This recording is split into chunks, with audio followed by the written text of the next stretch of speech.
Internet, and welcome to another episode of Slaying 101 here on Game Nights. I'm your host and your angry person on Twitter and your keeper of monsters, Savvy. We're here to play Monster of the Week today.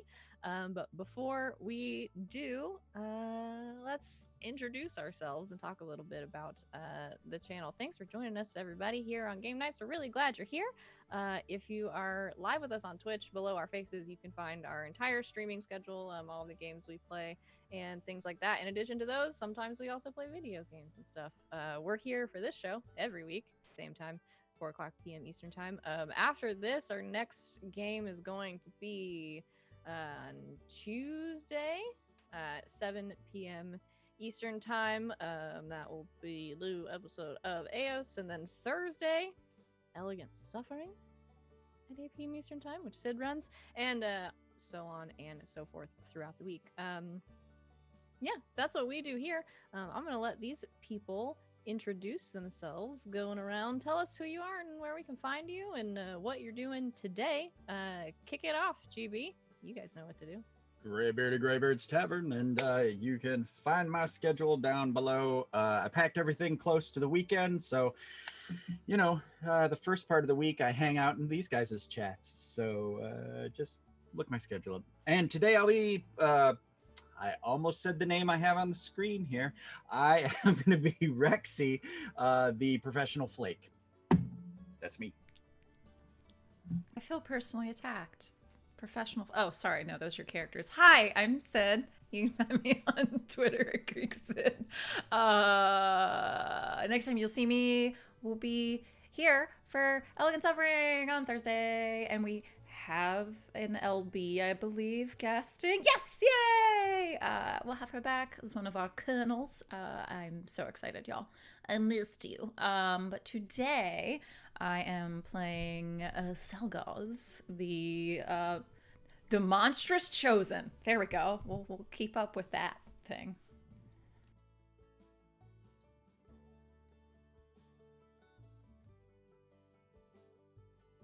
Is it me? It's probably me. It's me. Hi. Hello. I'm Rob. My life's a mess right now. I am currently on the most scuffed setup in my streaming career since I streamed on my iMac from my childhood bedroom at 2017. You could find me on Twitter at BonusStageRob or on my Twitch channel eventually at twitch.tv/bonus_stage_Rob. I was supposed to be in England today. Didn't happen. If you follow my Twitter, you'd know that. I fly tomorrow. It's all happening. I'm on a laptop right now, my old USB mic. I don't know what's happening. I'm just gonna rant, so I should stop. I'm playing Rob, Travis. You're supposed to kick. I'm not kicking. I'm not kicking. If I kick, I might actually unplug the internet that is like taught right here. Like it is. This is not a good. Rob is going through. Rob is putting himself through a lot to play with us today, so he's exempt from kicking. I've dug up every bit of equipment that isn't in a suitcase currentay. We'll kick for you. Light, the old webcam. It's great. Yeah, kick for me. Let's do it. Yeah. I tried my best. Gonna hurt. Okay. Everybody in the chat, wherever you are, kicks for Rob. Kicks for Rob. I could only do snap kicks forward because weapon racks. It's all good. Fuck it. So yeah, you don't kick either. Never mind. Okay, neither of you can. I think this literally is the only equipment that's not in my suitcase. All of this. This is weird. Anyway. Well, you're doing amazing and we're happy you're here. Thanks. I'm playing Travis, the Crooked, who's now a spell slinger. It's LB. Go. Hi. I'm LB Hackemup. You can find me at LB Hackemup on the Twitters and the Twitches. I'll be here now, Tuesday and Thursday this week, and then back on Sunday. I'll be on Indoor Adventures channel tonight for Tomb of Annihilation, and then tomorrow for our homebrew campaign, which Rob just left. We had a touching moment with our characters. It was so sweet. Tuesdays, I'll be on my channel streaming some more Mass Effect before Eos, and then Wednesday on Nerd Immersion, and then Friday, Saturday off. Hell yeah. And I think I'm last. Hi, I'm Sean, the Kraken King, on Twitter and Twitch and other places. I stream here exclusively every day except for Mondays and Wednesdays. So you can catch me all over the place. Today I'm playing Win, who was the Hex and then was the Initiate and is now the Wronged. Yay. He's been through a lot, fam. Mm-hmm. Yeah, and I told you who I am. I'm Savvy, at Savvy Seaworth on Twitter, where I'm either posting pictures of myself in different wigs or yelling at someone. That's pretty much it.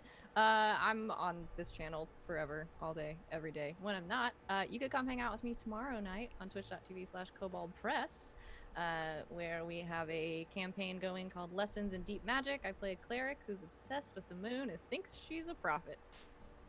It's at 8 p.m. Eastern Time. It's great. We're using their new Deep Magic Grimoire for 5e, and it's legit. That book is awesome. And then on Friday afternoons at 3 p.m. Eastern Time for the next 3 weeks, I think, you can hang out with me and GB and Rob on twitch.tv/encounter roleplay. I'm running Apocalypse World. They're playing it. It's called Diesel Punks. It's really fun coming out with us. But none of that is what we're doing today. What we're doing today is playing Monster of the Week. And you all currently, I think, find yourself in what I would say is a precarious situation. Let's see here. Yeah, that's good. Last time, some research was done. It was very good. You all did a great job. Well, there were some pranks and stuff. But mostly research done. You all, some of you in the Haven, some of you out zooming around Cedar Grove to different locations. When in Victoria, met up with everyone's favorite Georgia Park Ranger, Mutt Danson, who is back in the game and is once again Wynn's best friend. I keep letting this happen. You talked to him to see what was going on. The rest of you sort of doing research in the Haven, trying to figure out what the heck is going on with the new campus expansion. They keep cutting down the trees and stuff keeps growing back in its place. You traced it to some sort of forest spirit, woodland spirit, something like that, and decided, let's all pack up and just go into the woods and see if we can find this dang thing. And you did. Travis performing some excellent magic in the forest, got the attention of a creature, a humanoid creature, made of tree, essentially, with a skull for a head, that led you through the woods to a strange blood-stained altar, where you went all in, and Travis, I believe, offering up some blood on this stone altar, and summoning in front of you the creature you are searching for. I will remind you of what it looks like. It is sort of has these large, twisted, tree-like arms and legs, huge, long arms reaching almost down to its knees with these very, very long, sharp claws at the end, sitting atop this body that is sort of draped with these furs and pelts and different pieces and bones. Sitting atop it is this very large deer-like skull, sort of long snout and huge pointed antlers with sort of vines wrapped in them. All told, top of the antlers is pushing between 15 and 20 feet tall. And you've summoned it. It's stepped out of the trees, and it is looking at you, head slightly cocked to the side, these two like golden pinpoints of light where its eyes should be. What do you do? We'll very slowly walk up so I'm even with Travis. Bow. And I'll bow my head slightly. Travis bows as well. Okay. What are the rest of you doing? You were all kind of at the edge of the clearing. And you can see, I think I had mentioned this as well, Victoria especially, if you point it out, you can sort of see in this sort of ring of trees around this clearing, those skull faces that are sort of in the trees starting to kind of move and watch what's happening. Is about 20 of them still in the trees, but Victoria bows, but her eyes are kind of like on the creatures, and she's gonna say to Rex, "Can you see those people in the trees? Those creatures?" Sure can. Don't like it. Nope. Tweet. oh, that's right, you're the one bird. Yeah, Rexy was literally looking for shadows or places to hide to, do what Rex does. But as she's looking over, it's like there's a tree face, there's a tree face, there's a tree. Okay, literally, I'm screwed. They're in the trees. Okay, so you all, except for Wynn, I guess, because you're a bird in the tree. I mean, I guess birds can bow too if you want. But you can also give a slow head bow, and the creature you can see very slowly on the head sort of moving back and forth, scanning for you, looking down to Sally and Travis, and then looking up into the trees at the bird. Yeah, and then it looks back to you at the altar and kind of cocks its head to the other side.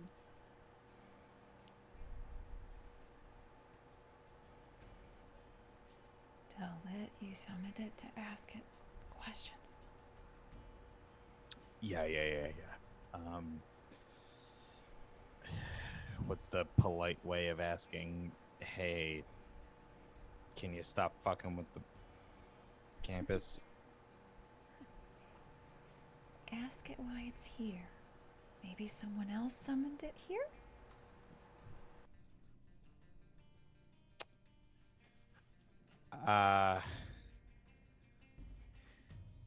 We summoned you to ask you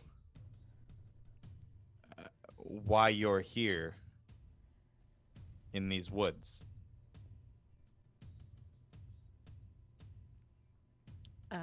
It steps forward on its these like huge sort of trunk like legs, making a little bit of a thudding noise as it does. It steps forward until it is across the altar from the two of you. I'm just looking down, and it lifts its sort of like long clawed hand and kind of closes it. And as it does, you see next to it something start to move as this like sapling starts to sprout, and you can see it in super fast forward. This sapling start to grow up until it is essentially a young tree about $50 size around, and about 8 or so feet tall. And then it just lowers its hand. It's here to grow back the forest, it looks like.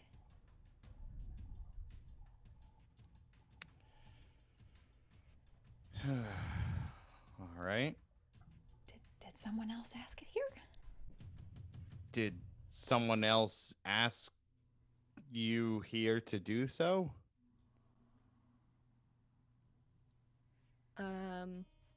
It cocks its head for a moment and then starts to look around and just kind of does a once over of the clearing kind of above all of your heads, looking at the trees, and then looks back at you, and you can hear from one side of it the the creaking of bark as a couple of these smaller creatures start to sort of come out of the trees. They don't advance, but they just kind of stand on the edge, on the edge of the clearing. So it's got a family then. Uh-huh.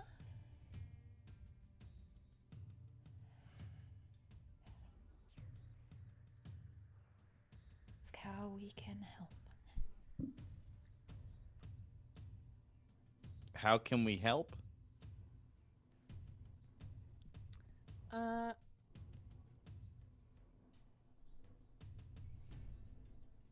think it kind of cocks its head a bit, not really knowing how to answer the question, and it runs a hand over the sapling that it's grown, and kind of looks at all of you, and then kind of just gestures back toward where you came from. We can go. Okay. Okay. Can I just kind of look?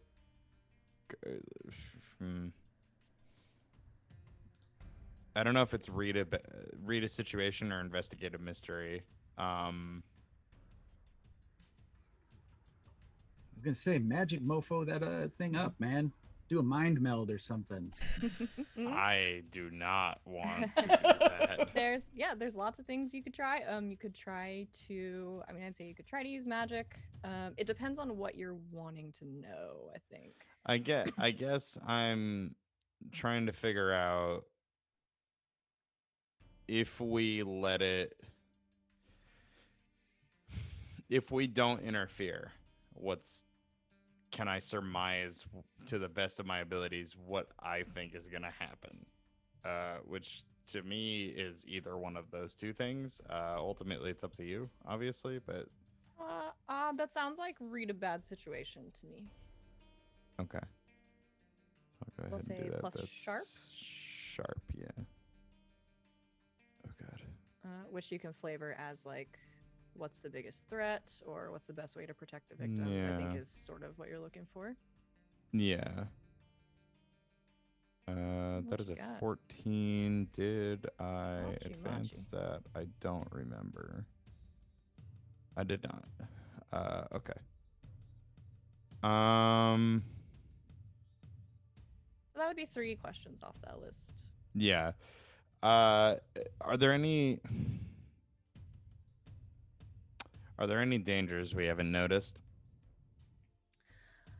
That you haven't noticed.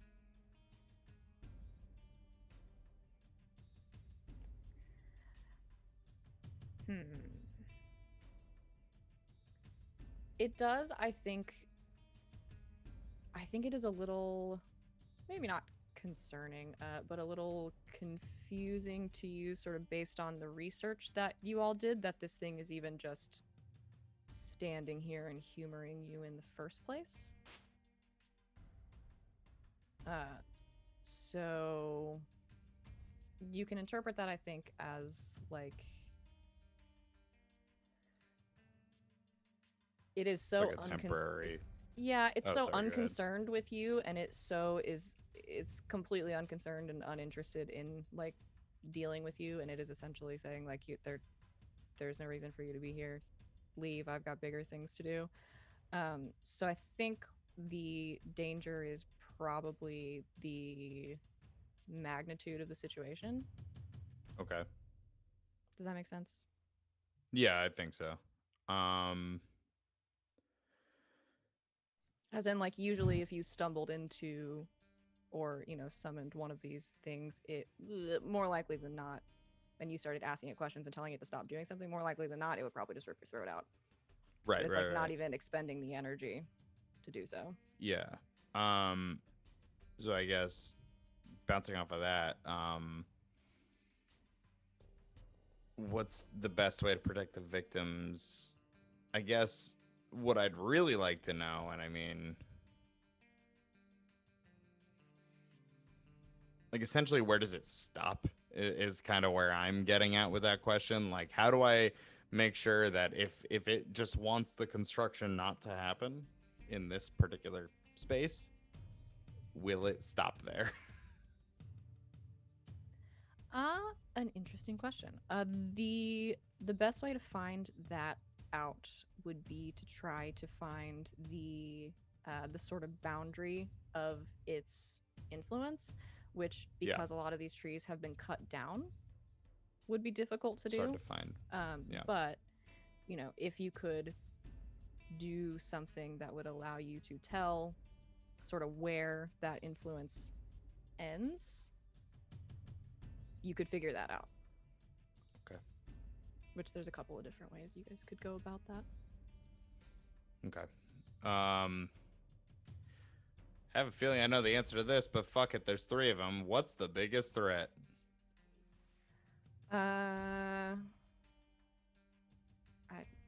I mean, it is Am I looking at 'em? simultaneously, I think, yeah, it's a real big fuck off tree monster with giant claws. Yeah.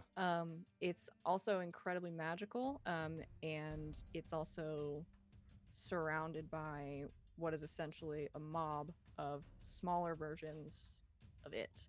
So even if you were able to, if you wanted to, deal with it in some kind of violent or banishing way, there's a lot of the little ones as well, and they will not be pleased. Okay.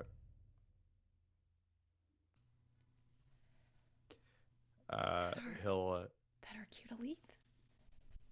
yeah, he'll turn to Sally and be like, I think this is our out right now. Don't we need to find out where the border of his land is so we can help protect it? Well, I don't think he's gonna give up that information. I think we're gonna need to do some research on the area, maybe. Yeah. Yeah. When you leave royalty, the idea is you bow and you back up and you don't let them leave your sight. It's usually for respect, but in this case, I'm not taking my eyes off of this guy because he'll kill me. So slowly, friends, bow and back the fuck up. Yeah, you heard the lady. Thank you. Your grace. Tweet. You're so fucking bird. You all bow and start to back away slowly. And Travis, as you do, you see it sort of take its raised hand and wave it very slowly over the altar. Some of the blood droplets that are still there, that had not disappeared yet, start to almost like tremble a little bit, and you see them start to move across the stone and run together, and then they start to expand out, and you see just a little bit of a green shimmer as they change form and form into this little sort of green sprig with small kind of pink flowers at the end of it. Would any of you know a lot about flowers? Did I just give birth to a tree baby? A little bit. Sally, you'd probably know what this is. It's a sweet pea.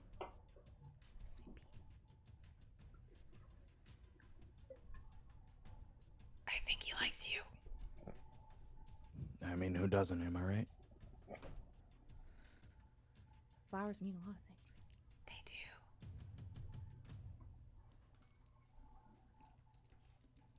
Okay. You leave. I'd like to hang out in the tree just for like a little bit longer as everyone else leaves, just to see what happens and then fly off. Okay, sure. So everyone else, you start to back out of the clearing. As you go, you can see a few of those smaller creatures sort of turning their heads in the trees, a couple of them popping out to watch you. They don't follow. They just kind of watch you go, and you exit the the tree line. Excuse me. When you hang out in the treetop for a few more minutes, are you watching for anything specific, or you're just observing? Observing generally what they do, where the big guy goes, and all that. Okay. Yeah, you see a few of these smaller creatures that had come out of the trees and were watching everybody sort of move forward toward the big one. You see them do something similar to what you had done, kind of a head bow, and they return to their trees, sort of forming back into them, the skulls back in place, and you see the large creature turn and go back into the tree line the way it came.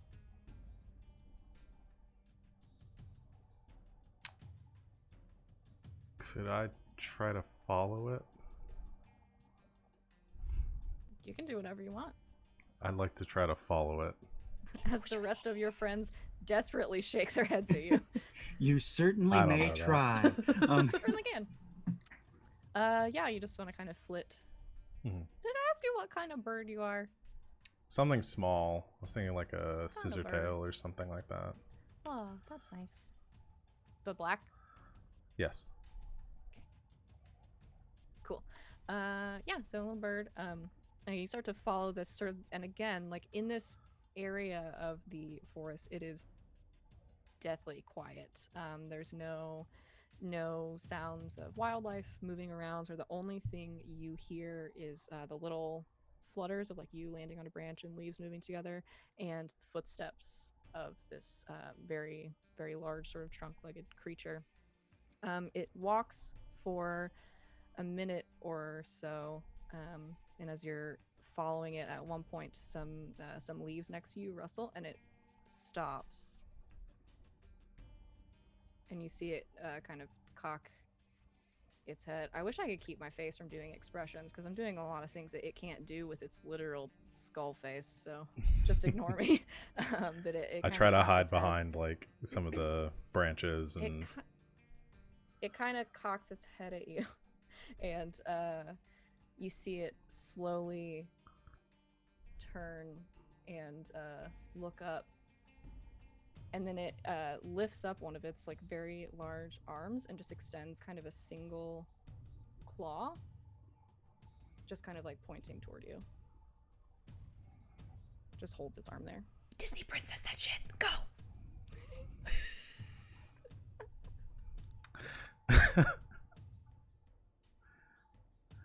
I don't go any closer. I just sort of flutter down the branch like a bird. Just trying to act casual. It takes another couple of steps closer to you and kind of walks up next to the tree you're at and just cocks its head up.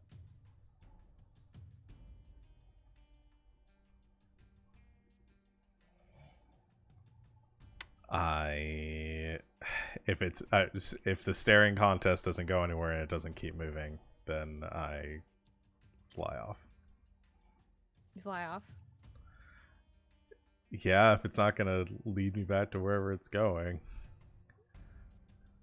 You're just sitting there staring at it. Okay. You fly away, and it just kind of watches you go, puts its arm down and turns around and keeps walking. He wanted you to sing a little tune. That thing would crush me. I'm not gonna get on that thing's hand. They're likely vegetarians, dude. They're tree people. Okay. There were no other animals in the forest. Gotta wonder what happened to all them. You didn't hear any other animals in the forest. Yeah. The fuckies win. Why that is, you can decide to find out or just completely ignore. Totally up to you, as usual. When you fly back out of the woods, a couple of these smaller creatures kind of looking up as you flutter past, and make it to the edge of the woods. I assume. Are you gonna stay a bird?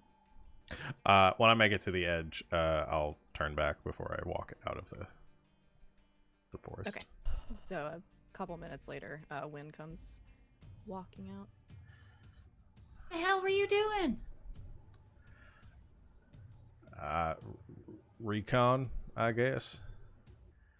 I tried to follow it, and then it stopped, and then it did the Disney princess thing, and I didn't really feel up to that right now.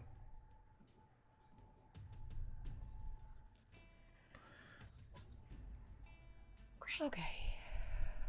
I'm good. Just thought I might be able to find out where it hangs out. when it's not accepting blood sacrifices. Probably great creature to follow by yourself. Without any backup. I was fine. I'd allow. Can we go back to the Haven, please? I think we need to go about this in a different way. Yeah. I mean, surely there's tales of magical forests and whatnot we could find information on. Yeah, or I have the GPS coordinates. I'm thinking Napalm first, and then Agent Orange. Max, And we're literally right outside of it, and every single tree has a little tree person in it that can hear you. Yeah, Plus, like this is a picture college this is like campus. a forest full of Alexas and shit, and they're listening. You know, These they're are listening. they're living creatures, Rex. Well, just yeah, goes back maybe to that's punching. He starts punching buttons. And they haven't hurt anybody yet. Like, if as soon as they start attacking people, then yeah, burn it down. But as far as we know, they're just growing shit back. So yeah, right. People haven't been like disappearing, right? I haven't had Okay. any no reports of that yet. Okay. I do think more research would be good. I do think there's probably more information here, though. I kind of want to keep scouting around here and see what else I can find. Well, I don't know if any of us can offer you backup. I mean, it's not like we can shapeshift. Yeah, but I can see those things. Just promise me you won't go in unless we're all here. You're gonna need the backup. Over is fine. Your tweet thing Right. fine, but All right, all not right. in. Okay. In. Won't go in. Okay. Okay. I really hope that Abby has some Victorian era books. I have an idea. All right. If you need anything like spell books or anything, just call Davian. He's got a bunch of stuff. Not spell exactly. All right. All right, book club it is, and we'll catch you later. All right. So, Big, you're staying here.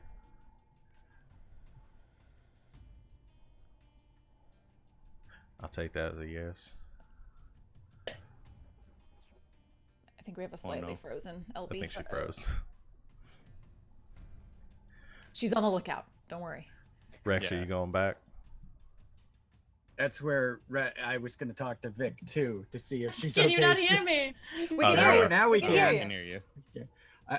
I was going to ask Vic. I'm like, are you okay here alone? Or do you want me to stay?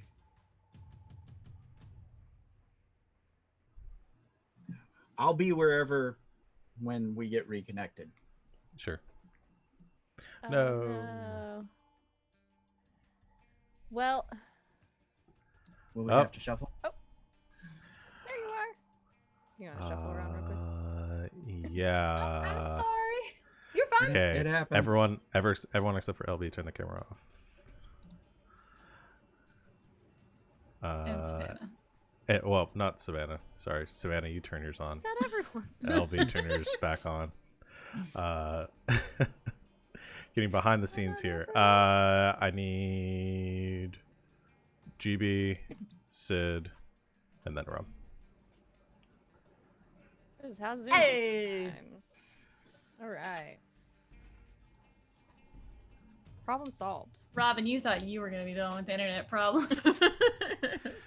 It has been. I took a gamble today on which one of you was going to be fucking with my shit, and I chose wrong. You chose poorly. Another $10 to Savvy? Is that the? Yeah. Yeah, next time that happens, I'm just gonna say, "Oh no, terrible magic happened, and you all got body swapped." What? Oh wait, that's a good idea. No! That's Chat, a what have you great- done? oh, that's a great idea for an episode. Okay, What have you done, chat? keep that What one have in the you tank. done? Okay, so Win and Victoria staying, Sally and Travis going, Rex deciding.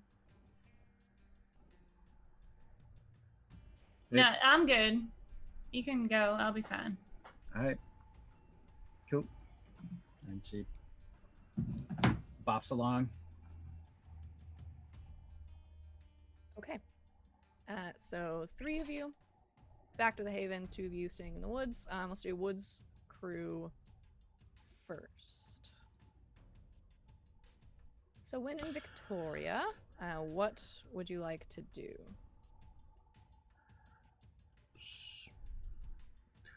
So we shouldn't go in, right? Because That's I what we're was told. definitely gonna go in. Okay. Yeah, why do you How think I'm about- staying? How about I fly around, see how far around this goes, try to kind of see what the critters and stuff are doing, and I don't know, see if I can get an aerial view on anything. All right, I'll walk the perimeter. And I kind of want to see what happens once it gets dark around here too, because that's when everything's been growing back. So, Mm-hmm. All right. have there are there spots that are cleared out right now? Like they've tried to cut down more today that is gonna presumably grow back tonight. Yeah. Okay. Yeah, so the edge is, the edge of the woods is a little farther in. Okay. Then yeah, I will go somewhere private. Turn back into a bird, so that no one sees me. Just want to be And that way- abundantly clear. Don't have to Okay. murder a security officer. Okay. He's my best friend now anyway, so we're fine. He'll do anything for me. Hey man, you turned to a bird. That's cool. That's cool. It's all right. Alright. Yeah, I'm just gonna do sort of investigate the area, fly around, see if I notice any patterns from the sky, some big obelisk jutting up from the center of the forest. I don't know. The Tormentor? Yeah. You fucking nerd. That's my one Yu-Gi-Oh joke for this session. Okay. You can I guess investigate a mystery. That's what I would like, because I get +1 on that Okay. when I'm a bird. Or any animal, apparently. All animals are better at investigating than Win is. Okay. Cool. Sharp. 1. That's a 7. Okay. So, you know, one question.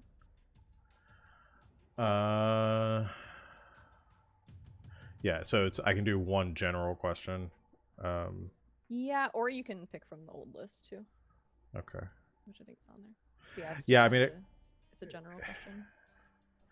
Yeah, I mean, it kind of goes with like what happened here, what is being concealed here. It's just, do I see anything odd around the perimeter, kind of circling the area? Sure. Yeah, I'll say one specific thing that you see now that you are sort of all the way above. So you go all the way above the treetops, right?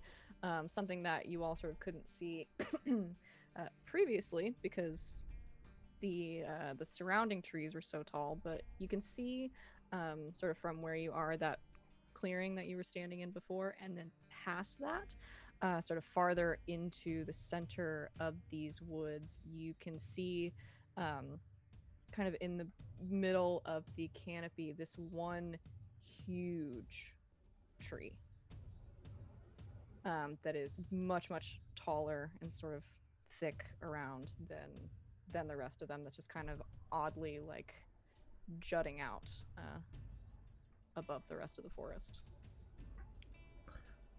I'd like to go look at that tree, please. Sure, go look at that tree. That tree, it's gonna be great. Oh, am I not muted? Sorry. You make your way over to that tree, sort of flying. Do you just sort of circle around it? You want to land on it? I want to circle around it, see if I see anything odd. If it also has a big skull face on it or something. Okay, yeah, you go and fly around the tree. You can see as you get closer that this tree, much like the creature that you saw before, has lots of stuff on it. There are lots of these vines that are sort of growing around it and intertwining through the branches. There are also, you see at places on this tree, branches that are jutting out, but it doesn't look like they were sort of cut or shaped this way. It just looks like they have sort of grown in this like sort of gnarled, like spiked shape, like they would be sharp on the end, like spear shaped. You can see hanging on some of these branches, there are these uh, pelts and like skins, and these sort of like strung together, like, what's the word I'm looking for? You know, these long vines, or like wrapped vines, sort of almost like into a rope, that have like different bones and skulls and stuff strung along them, like a garland.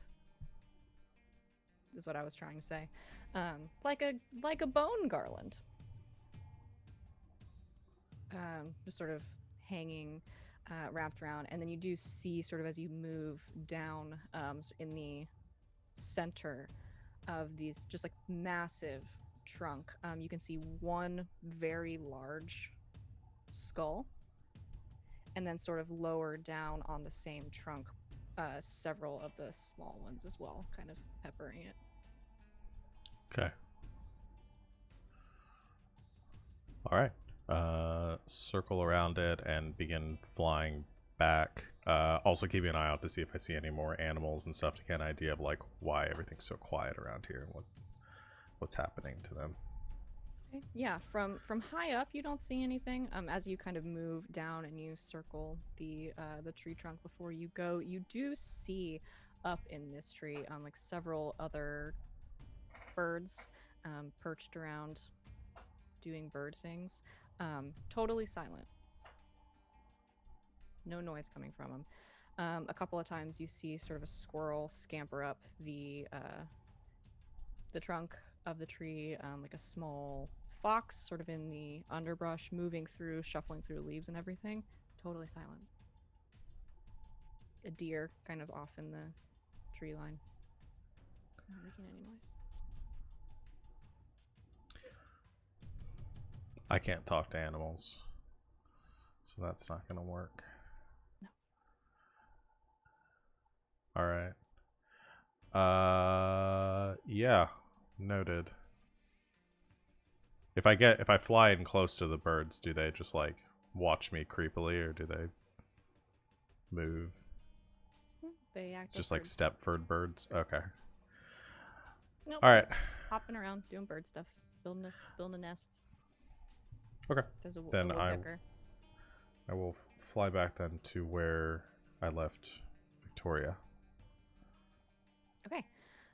You fly back over to Victoria, who was going to do a walk around the perimeter. Yeah, I'm gonna try and see if I can find any animals and try and get their emotions, like make sure they're not in distress or being manipulated in any way. Okay, yeah, sure. We'll go. I'm not gonna make you roll to find an animal. You're in the forest. They're in there. You walk sort of around the edge of the woods, looking in, kind of looking for any movement, since you haven't been able to hear them. And you see, just briefly as you walk by, a deer kind of in the tree line, like stop, seeing you, and like turn its head to look at you. It just kind of freezes. Okay. I'm going to sit down very slowly, and I'm going to open up my mind so that I can try and get a sense for this thing. Okay.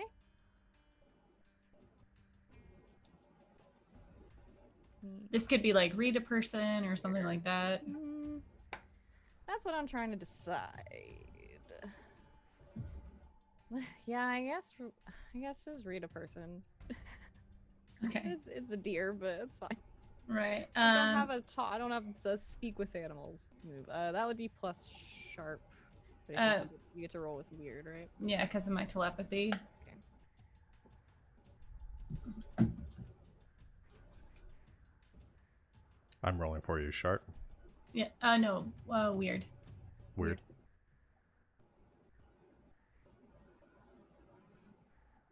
That's a 10. Solid. Okay. So yeah, you hold 2. I guess you can ask deer questions. I guess my first question is, what is it feeling right now? Okay. Yeah, you open your mind to it as you see it sort of freeze as it can see you and turn its head towards you. It doesn't run, it sort of watches you carefully. You sit down on the ground as if it is trying to decide if you're a threat or not. So you reach out. It is mostly its mind is calm. The deer. Yeah. Not like a lot of complex thoughts in there. There's a little sort of a little panic is too strong of a word, but a little concern. You can see it sort of staring at you, but there's no like overwhelming like panic or fear or anything like that. Okay. And then my second question, can I tell if it's being influenced at all by anything? Sorry, did I just make a lot of noise? Yeah. I'm sorry, I moved my microphone. Is it fine now? Yeah, it's fine. Okay. My other question would be, is it being manipulated or influenced in any way by the creatures in this woods, like the supernatural creatures? Yeah, if you sort of delve into its mind, you don't feel mentally any sort of magical influences on it. Seems like it's just it in there. Cool. I'm having this moment, this Disney princess moment, probably when comes back. When you come back and you find Victoria sitting on the edge of the tree line looking at a deer. Land behind her a few feet back and then transform, assuming that nobody is around to see me turn. I'm going to be very paranoid about that. I don't care about the deer seeing me. No, I assume you always are looking around to make sure no one's there. It's just that last time I told you someone was there and you said you did it anyway. Yeah, just emerges and goes, what's up, Bambi? The deer promptly sprints away into the forest. Why did you sneak up on me? I mean, there's only so many ways I can approach as a bird. Do you want me to land over there and walk all the way over here? How inconvenient would that be? I'm sorry I asked. Oh, you've been teleporting all over the place. Talk to me about inconvenient. What'd you find? There's a big fuck all tree in the middle of the woods.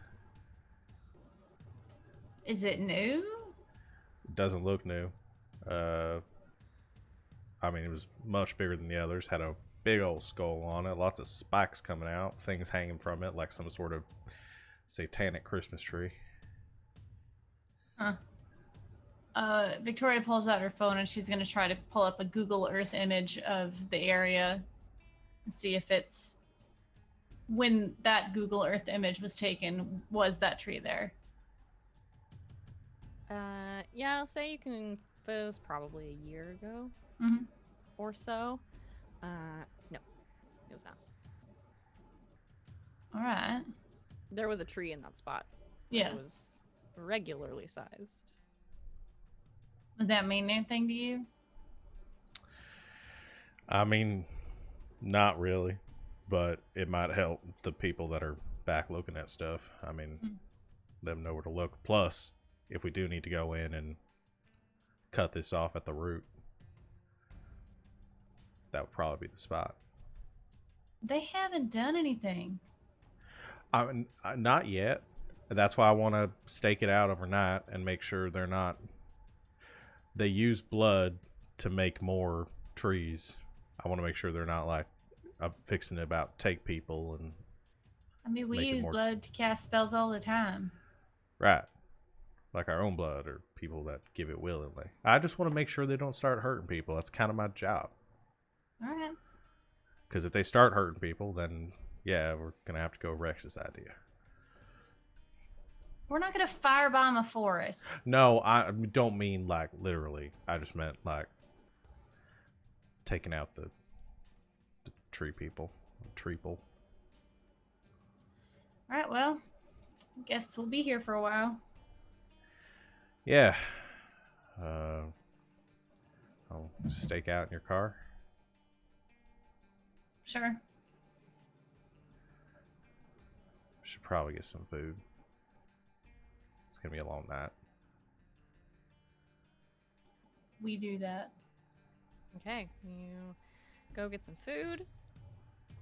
I will send the Google Earth image back and say, and like circle it and be like, this is where there's a big fuck all tree now.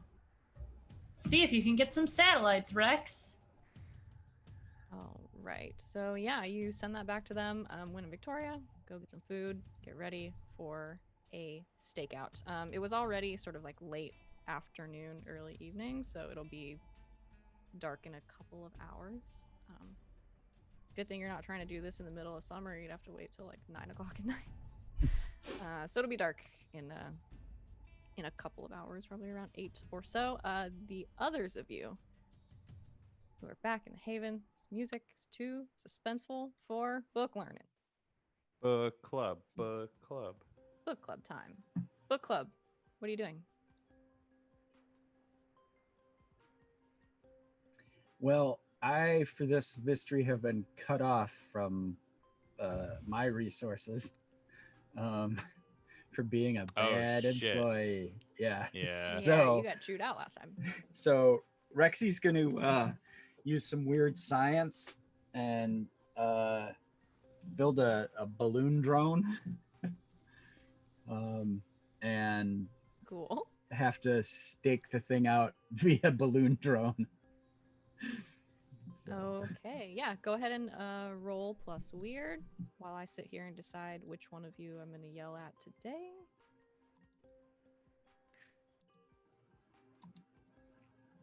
11. 11. Okay, you pick 2 requirements. I don't get a say.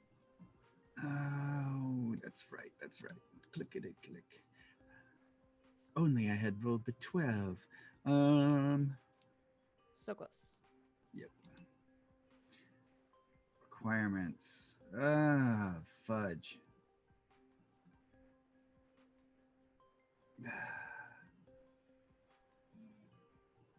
I need help to finish it. Okay. And it needs a rare or weird material, which I do have a move for. So, Okay. Let us do that. okay. Now. It is one of the new moves I just got, the preparedness. So roll with Ah, sharp. yes. When you need something unusual or rare.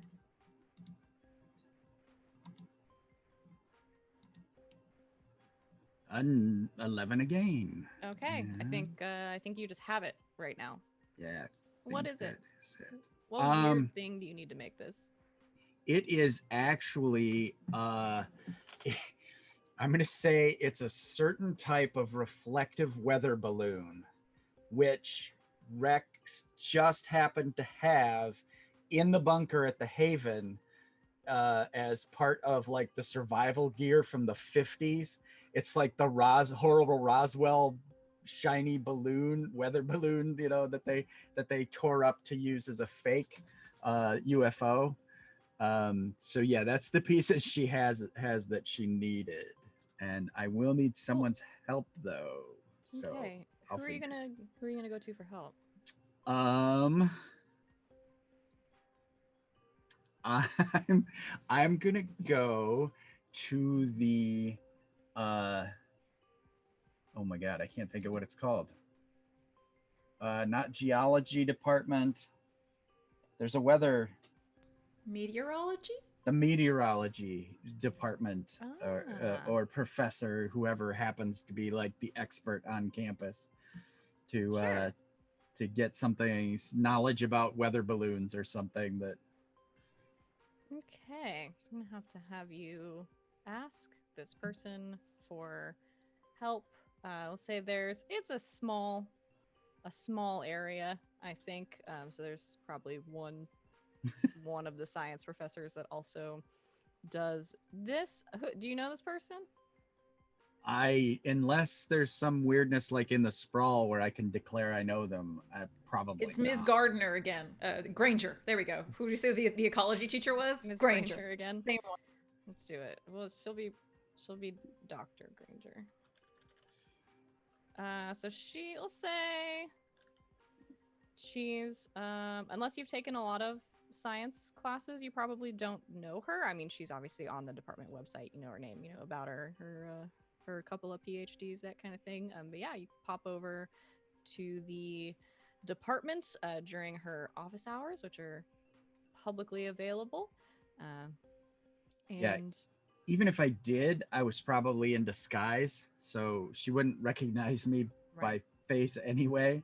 So that makes sense. All right, so you pop into her office. I'm gonna say she is a little let's say a little bit older, maybe like early 60s. Sort of gray hair pulled up in a bun, a scarf that has all the planets on it, you know, that kind of thing.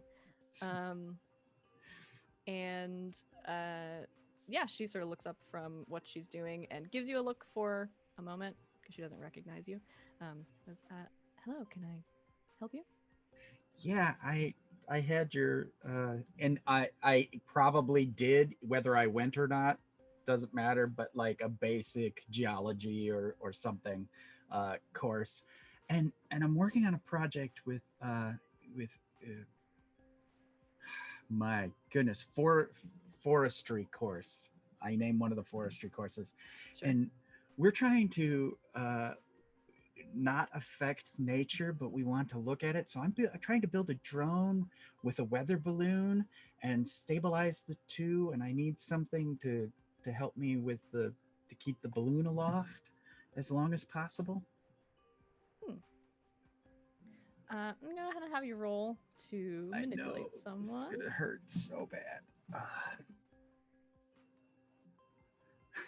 Rexy's got three threes and a 2 for stats at this point, and I've got a charm of 0.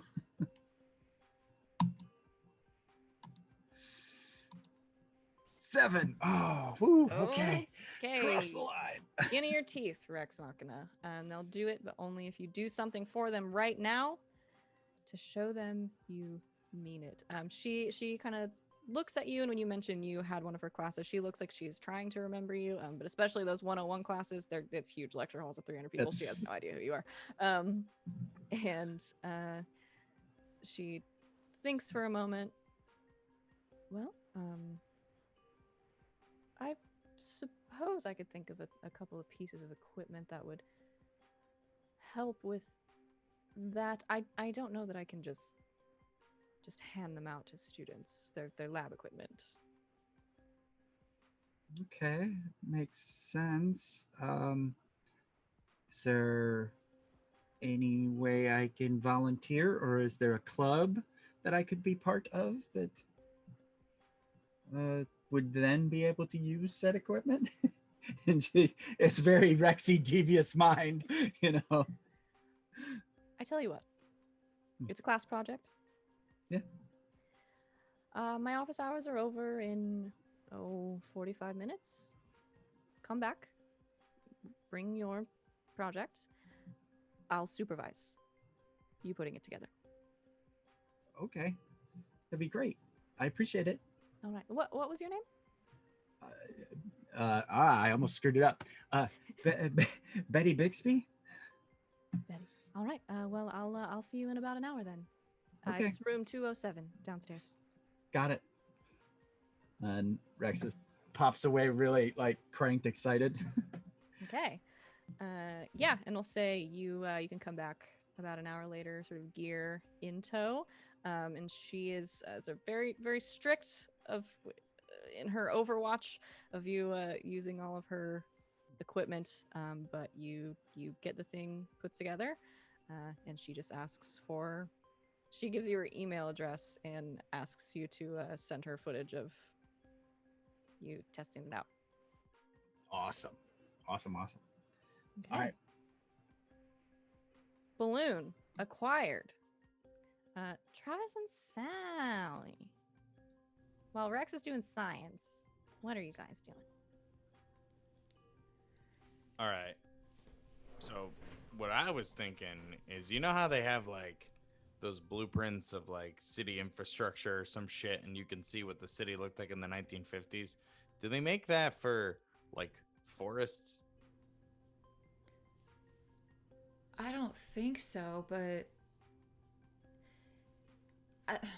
am I remembering correctly when that one time, or maybe that 2 times, maybe many times, did like a time rewind of a particular spot? Oh, yeah.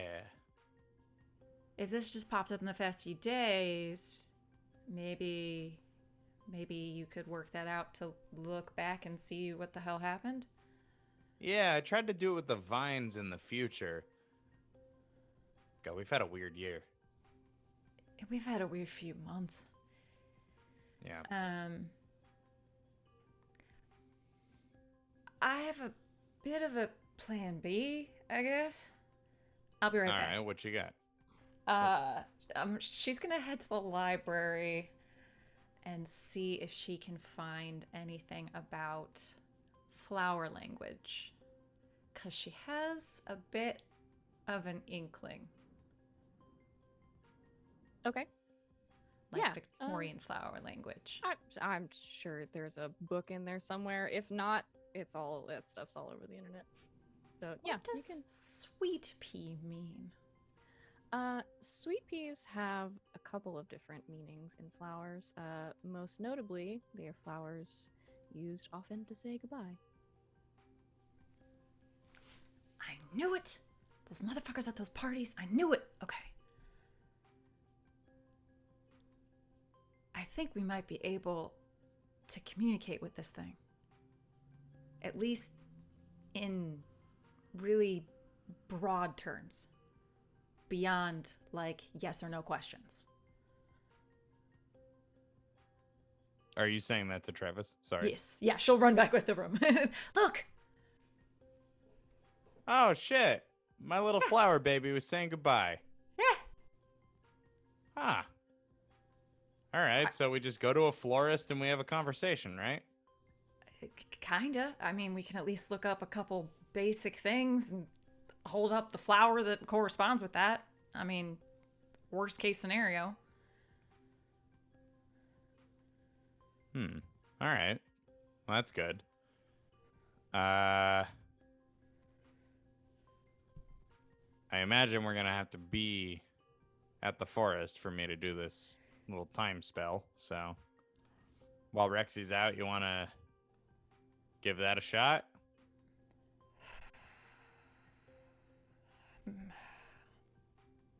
That thing was really big. I'm very hesitant to head straight back in without everybody else there. Well, we don't head in. I could do it from a distance, right?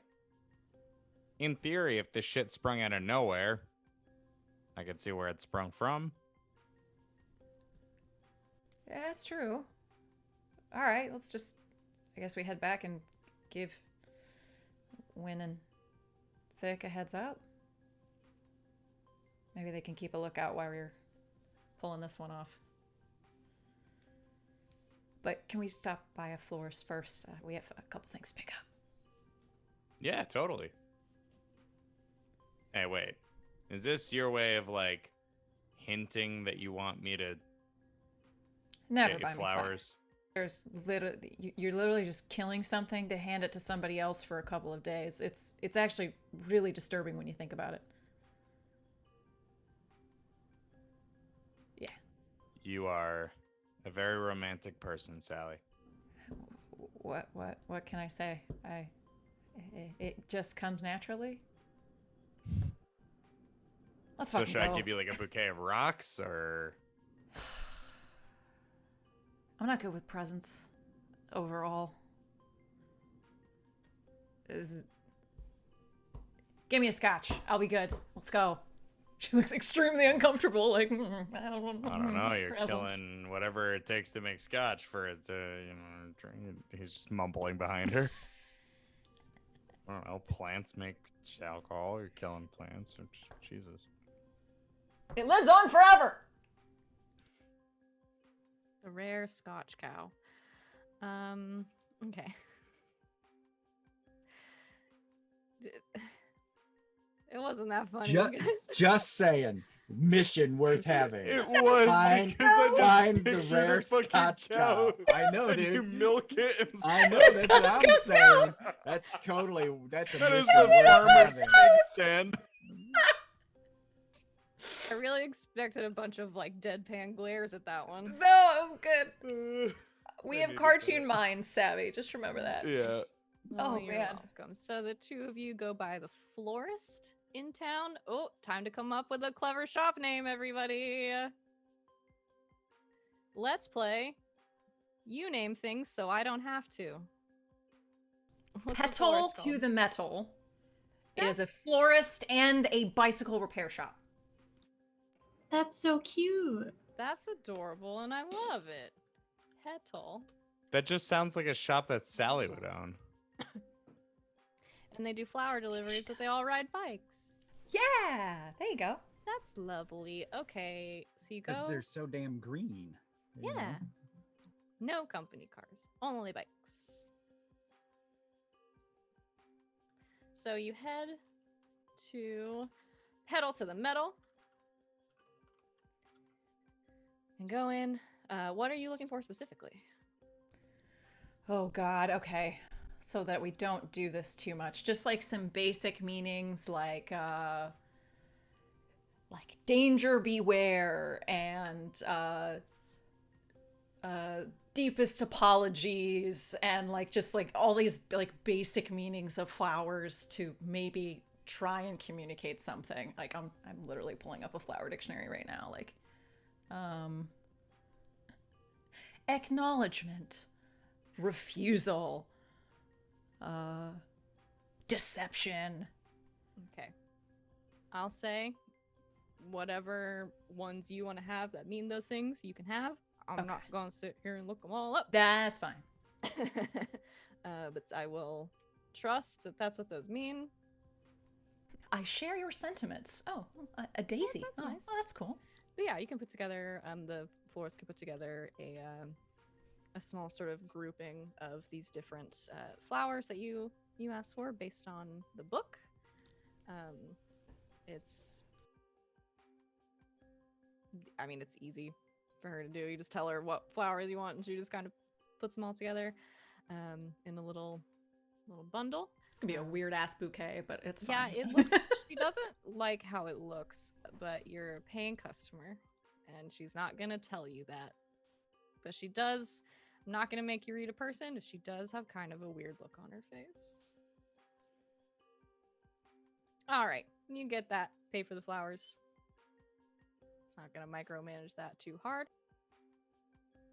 And you head back over once again to the edge of campus where the drama is happening. Wynn and Victoria are there, staking out the woods, eating food, talking about stuff, I assume. And Sally and Travis show up. Hey, what's up, nerds? How's it going? Sally has a huge bundle of flowers, but they're all like different. Why? I'm just a romantic. Congrats. Good communication is the basis of romance. Mm-hmm. Should learn a thing or two, Win. Thank you. The tree person talks with flowers. We thought we'd Yeah, we're giving it a shot. It said goodbye before when it had a flower baby. Also, more specifically, and sometimes it was a pleasure to see you. Do you All right. want to Even put those from three down? people. I really do. Where can I? Where? Just where? Win, get up. Let her put him in the back. Thank you. All right. She throws flowers on you. Flowers everywhere. So what? The Travis plan is is- just to go in, start waving flowers, see if we can. Nah, cover we guard we this. came by. We came by to. I'm gonna do some timey-wimey bullshit and see if I could find like an origin point. I mean, Oh. we know where the origin point is. Well, okay. More specifically, I guess like what triggered it. Yeah. That Rat sounds like a money's good not idea. a person. I'm thinking a hag. Might have some more witches around that we gotta mess with. Yeah. Well. So I guess I will set it. Now I forget. Was this big magic when I did it last, or is it just use magic? Use magic. think Observe it's- another time or place. Yeah, I think that's. Serve another. Oh, there it is. Wow. There- Jesus. Don't ask me. I don't know roll. Oh no! Hey, it's no worse than me. I've been looking at use magic. It's like on my screen right now, and I totally missed that one. Yes, it is use magic. Yes, observe observe another another time or place, place. Would like to do so. May I use this as acting on the answers of like I guess my questions from before, as far as protecting the victims and or like the biggest threat or what have you. Yeah, I think so. Dope. +1. I'll take them. Take all I can get. Because weird is sorely lacking for Travis. Ooh, it's a 9. Okay. I can attempt to help. Okay. Bring it up to a Good attempt 10. What would you do? Okay.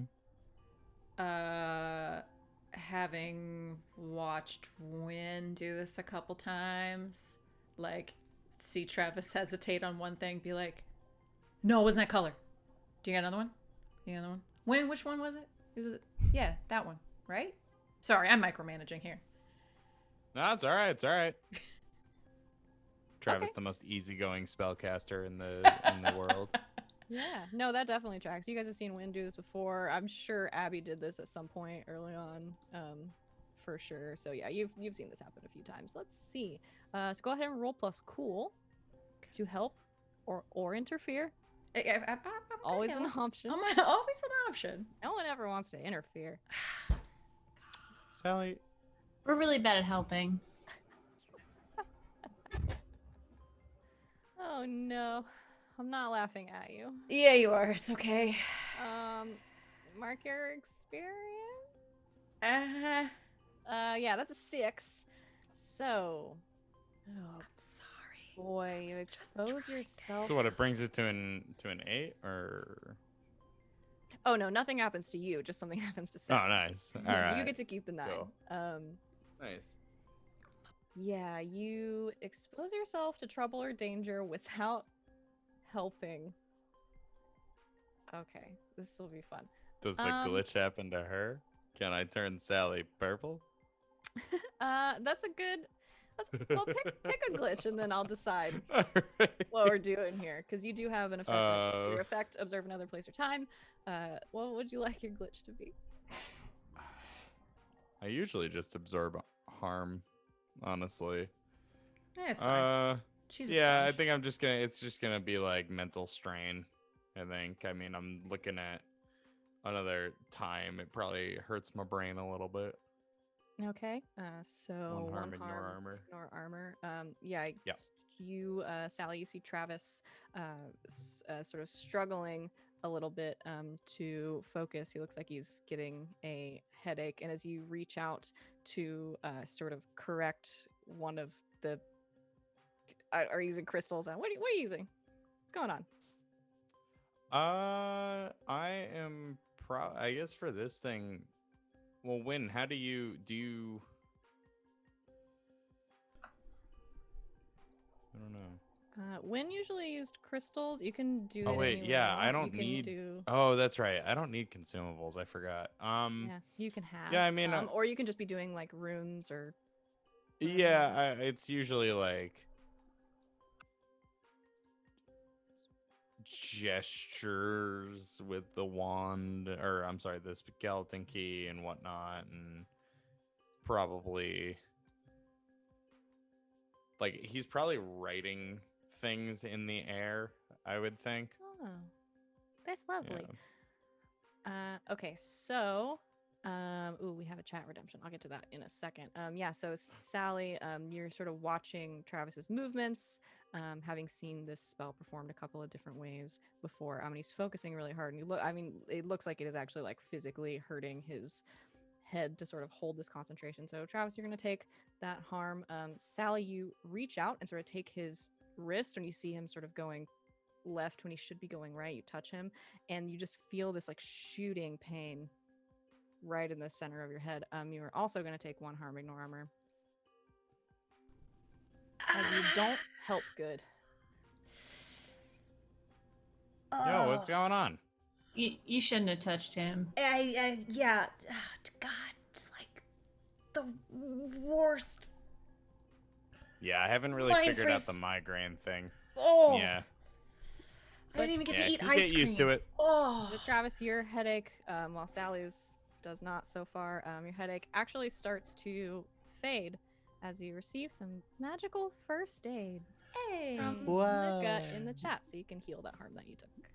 Good Thanks, communication is Mecca. the foundation for successful magic. Shut up. Just Just shut up.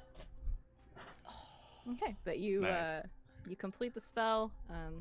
Sally with a lingering headache. Travis, no worse for wear. You're getting better at this. I guess. Very good. The magical influence is healing you. So yeah, Chat, you help. you complete. Chat is making Travis better at magic. You Somebody has complete to. the spell, and the incantation finishes. You finish these motions, and the magic sort of starts to settle. And you feel your eyes sort of closing, almost like when you're really, really tired and your eyes don't want to stay open. You feel your eyes closing, and you all see Travis just sort of standing there, sort of skeleton key held at his side, eyes closed, and then you open them again, and you are standing in the same place, but everything looks a little bit different. Around you, everything is sort of gray in tone. It's like everything has been kind of like desaturated around you, so everything's kind of like gray in tone. And you see the sort of shimmering outlines of where you know your friends were. Like their energy is still there, but you don't see them standing around you. You're standing here alone. You also notice, let's see, where were you guys doing this? Were you just sort of doing it out where things had been cut down? Did you go into the trees?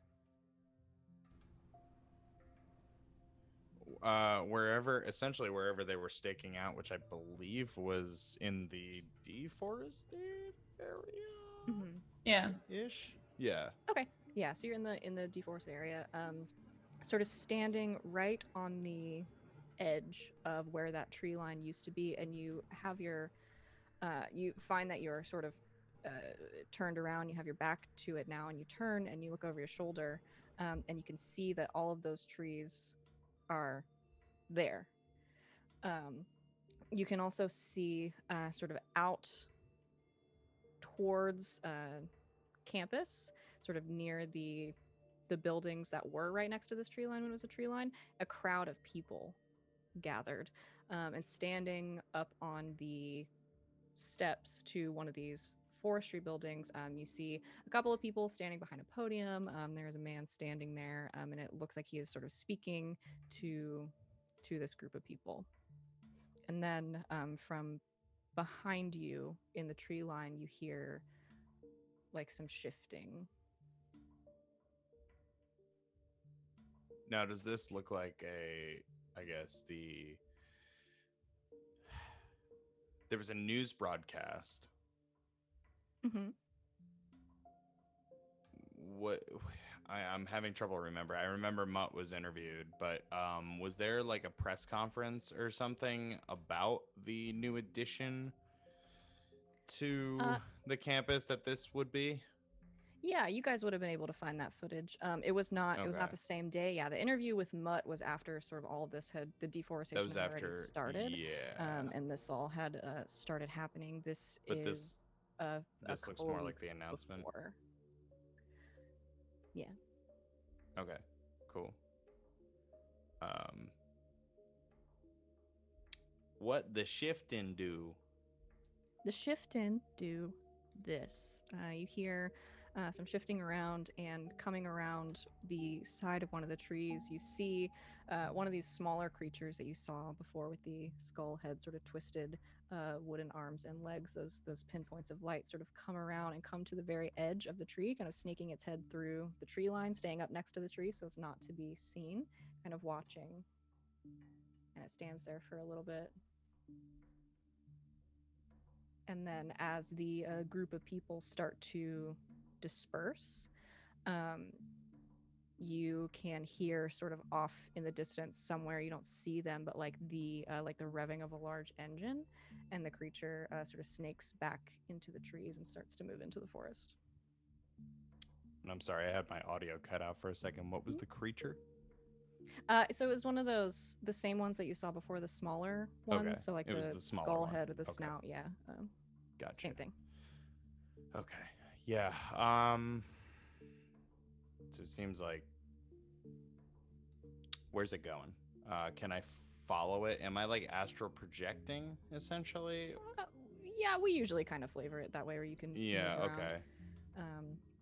You have some like modicum of control of this, so yeah, you start to follow it. You feel yourself kind of like drawn to that, since that's what you're looking for specifically. You follow it, and it kind of winds its way deeper into the woods, kind of moving between the trees, past into the clearing that you saw before, with this stone altar. It sort of walks up to it and lays its like clawed hands on it, and then you see a few other ones start to come out of the trees and sort of encircle this altar, and they all lay down their hands or nails kind of clacking on the stone, and you start to hear this like humming sound.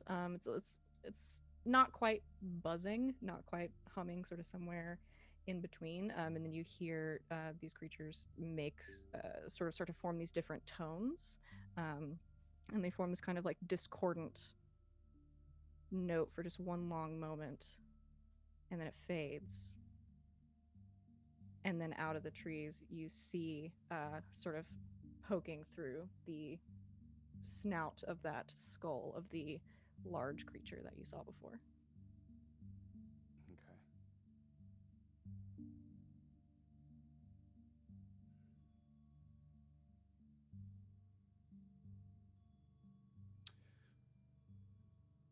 So it seems like, as far as I can tell, these creatures have always been there.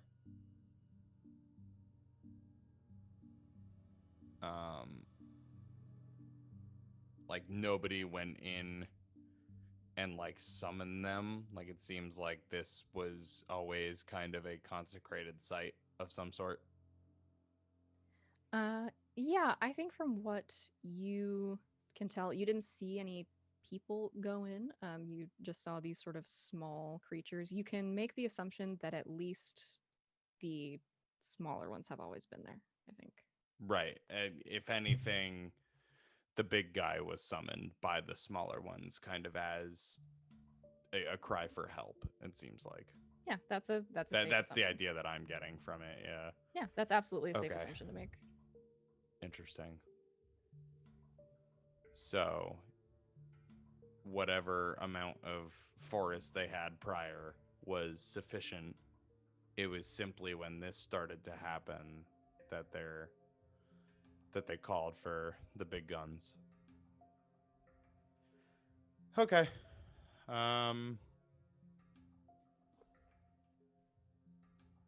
I think that there was no, were there any, like, one other thing that I would like to know is, were there any sort of protests that happened, like any sort of like ecological society or just nature society or something?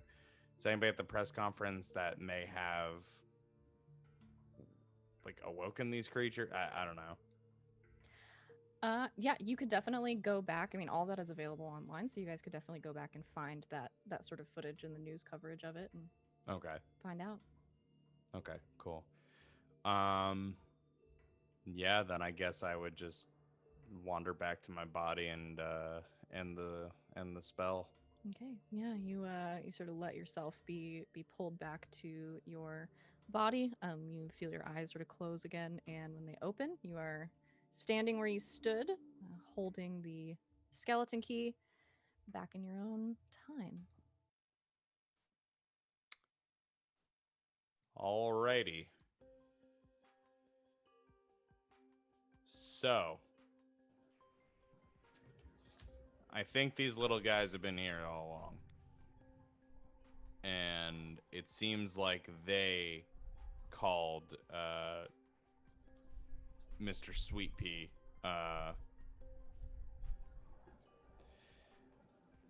essentially as a cry for help. The only other thing I can think of is if some magically inclined protest group sprung up at the press conference, which we might need to go back to the tapes for. But I think they just want this forest to stay their forest.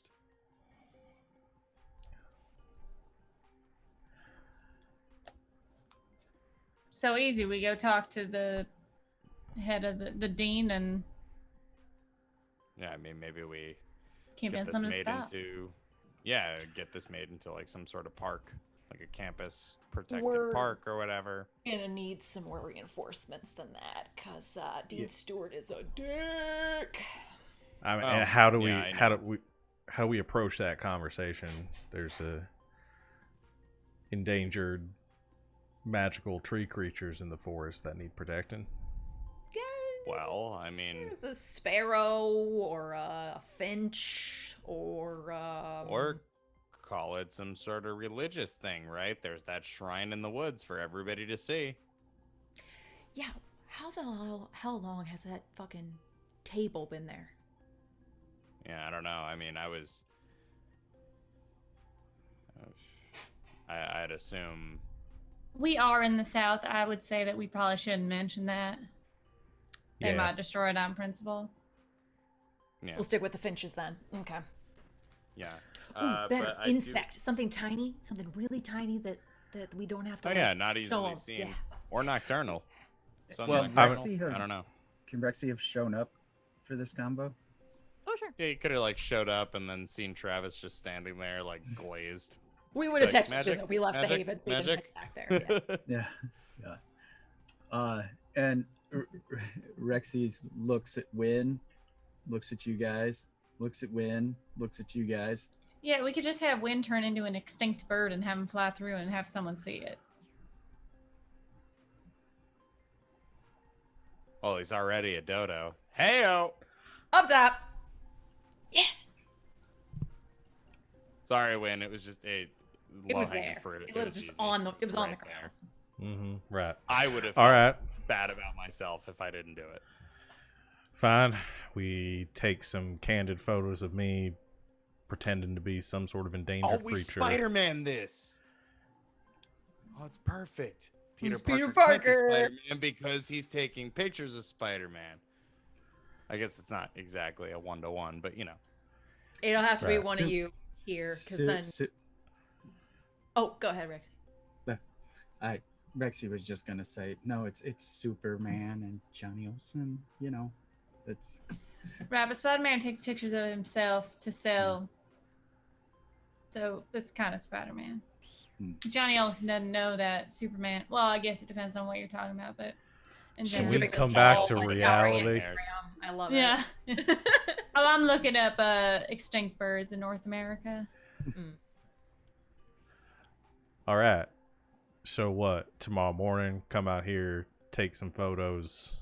I mean, or not. I don't know. What depends on the bird that trying to. We should link up with I don't know, some humane society or some Sierra Club Sorcerers. ecological preservation.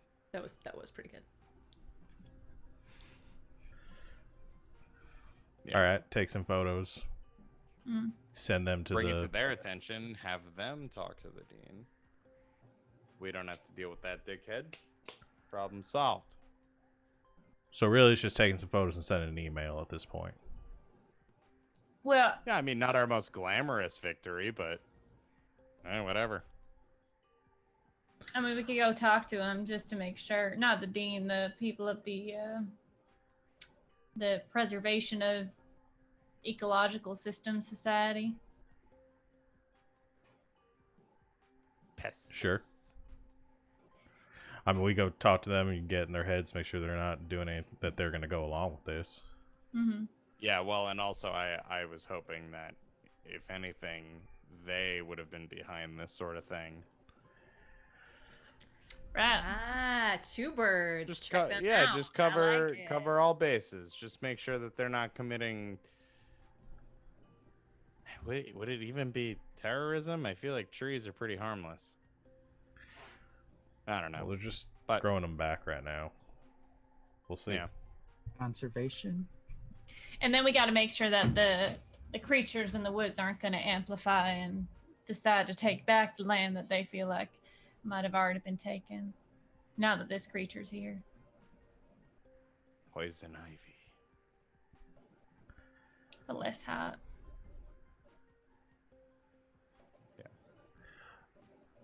So it sounds like we got something that sounds like a plan. Yeah. Can you turn into, Yeah.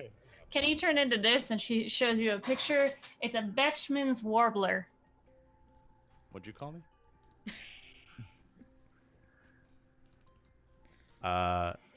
Yeah, the coloring might be a little off though.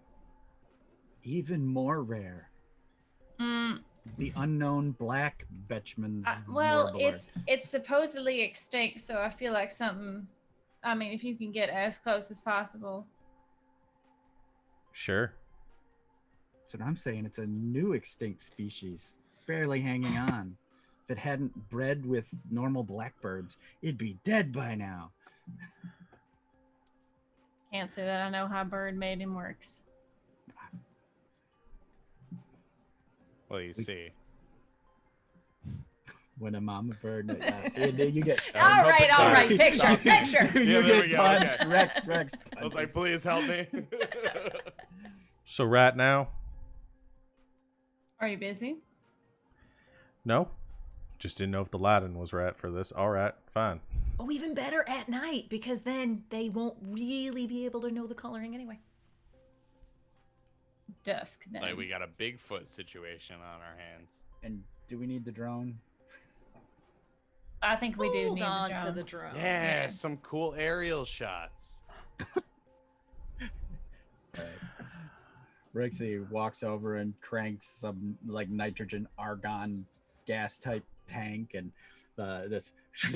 this chrome UFO looking balloon starts off with a little drone underneath it, and the drone's fans are actually tilted outward to keep it in place rather than give it lift. And we'll fly the drone and take some pictures. Go get another drone. Go follow the drone. All right. All right, well, So sounds I like you guys have a plan. turn into a bird and fly around the drone. All right, you turn into a bird, fly around the drone.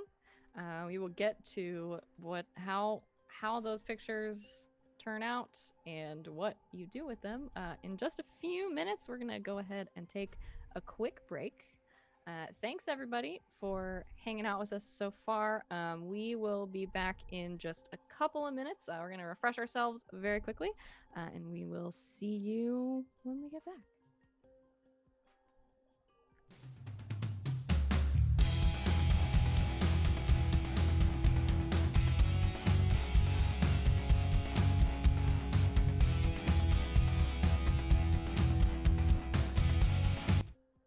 And welcome back, Internet. Thanks for hanging out with us during our break.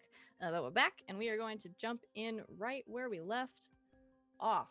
When you've turned into some version of this critically endangered, possibly extinct warbler,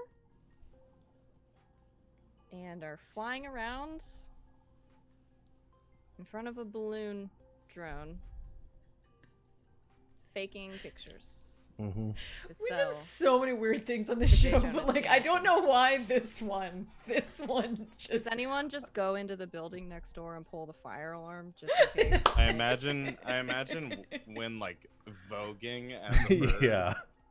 It just there's we'll just like stunt in the air and pull like some good poses. Rex is like, now give me pouty. Work it. Okay, so you get a couple usable pictures, is what I'm hearing. And the rest of them are ridiculous bird modeling. Okay, you have these now. Now what? If Rex can give Victoria them, she was gonna go talk to the people at the I don't remember what I anagrammed it. Could not tell you. The Society. Environmental Protection Society, the EPS. The EPS, which is a real thing. Mm-hmm. Pretty sure. Okay. Yeah. So it is like 9 o'clock at night. Mm-hmm. By this point. Well, we can go tomorrow. Did anyone want? Did we still want to stay here? I mean, tomorrow's Monday, so do we want to stay here for a little bit? Just in case. Just to see what happens, I think. And make sure it doesn't, creep out past the parking lot or something, Sure. Yeah. And so I should go over the altar with this thing. With the That's drone? Yeah, that's what the original plan was. I'd take as many pictures as you can. Sure. Yeah, because Google Earth was a year old, and so. Okay, so we're gonna send the drone into the woods. The rest of you Over the woods. over the woods. Over the woods. Go over the woods, not through it.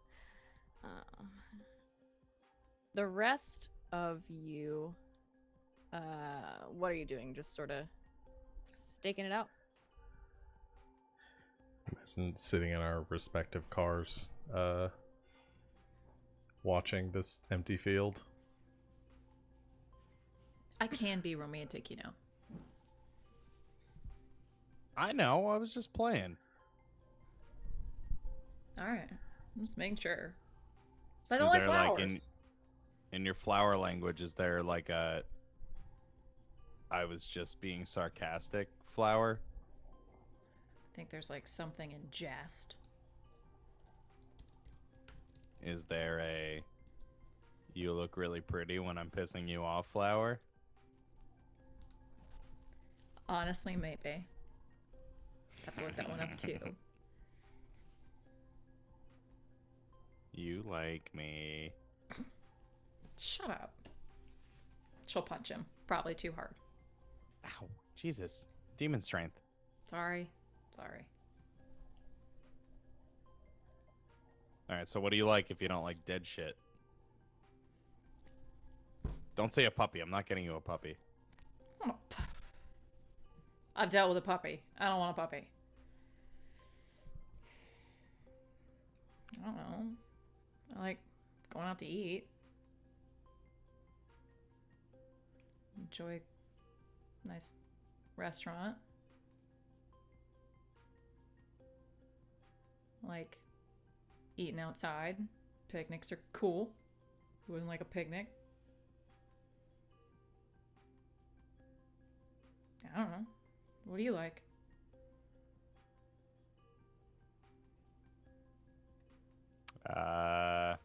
Eating. Eating is good. Think we can work with that? All right.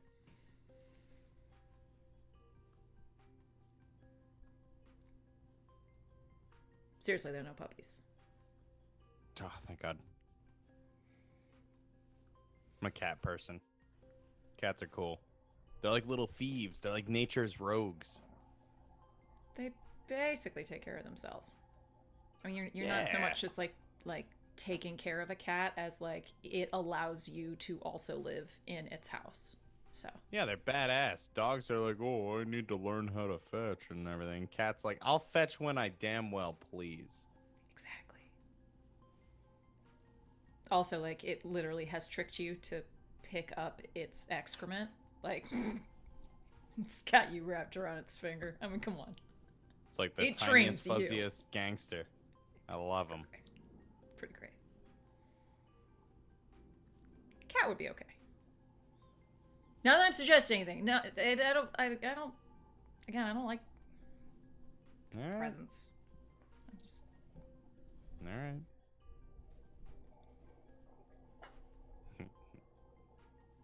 Nature's rogues.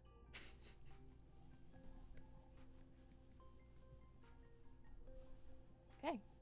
Sally and Travis have a nice conversation in the car. The other two?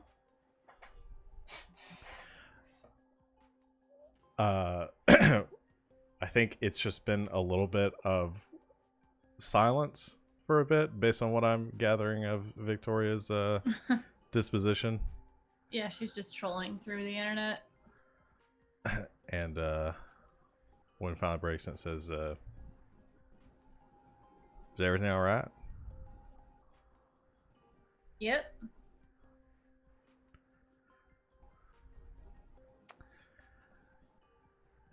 All right. What's going on? Updating Instagram.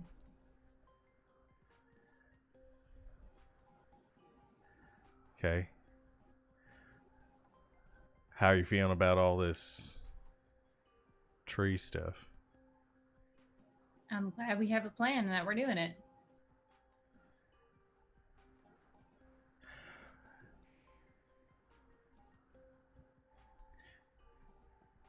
Did I do something? Is there something you'd like to tell me? No.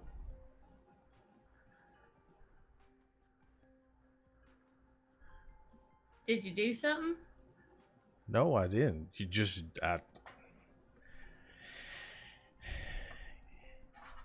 haven't really said like 2 words to me in the last 6 hours you've been sitting here, so I've just been kind of worried.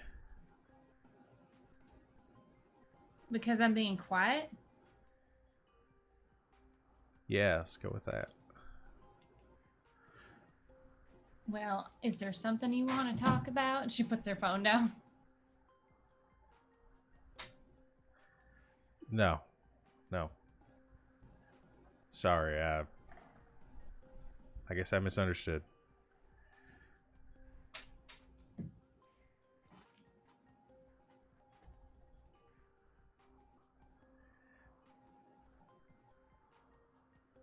But if there is something, you can talk to me about it. I know. Okay, cool. I'm gonna walk around the perimeter just to make sure everything's okay and we're not missing anything.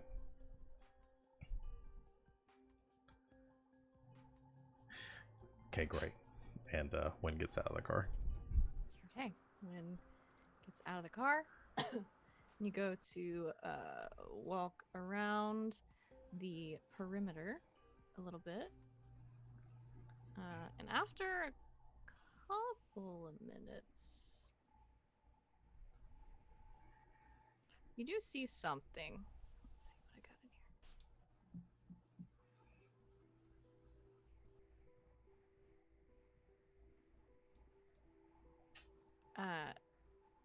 You get out of the car and you walk briefly sort of around toward the edge of the tree line, scoping everything out. At first, you don't see anything, and then a little past, I'll say it's a little past like 9:30 at this point. So moon in the sky. You start to see a little bit of movement in the tree line.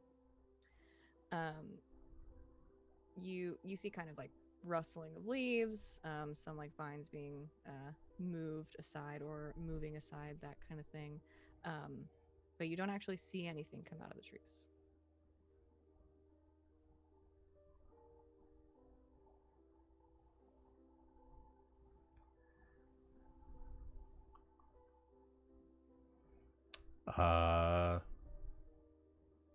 Moves closer to look at it. You walk over to the tree line. You see again a little bit of like rustling and everything, and you look at the trees that are nearest to you, and those skull patterns that are in them are gone.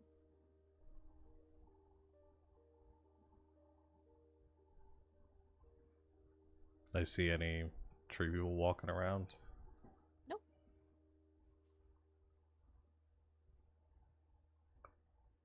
Huh. Just takes a couple steps back away from the tree line and texts, I guess, the group thing, just like any movement on the altar. And all right.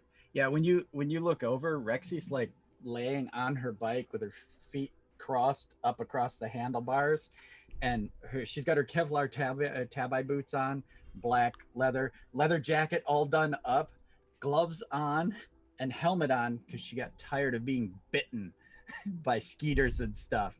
Outdoors sucks is like basically, and so she's laying on the bike like she would the couch at home, balancing it somehow, and got the drone control.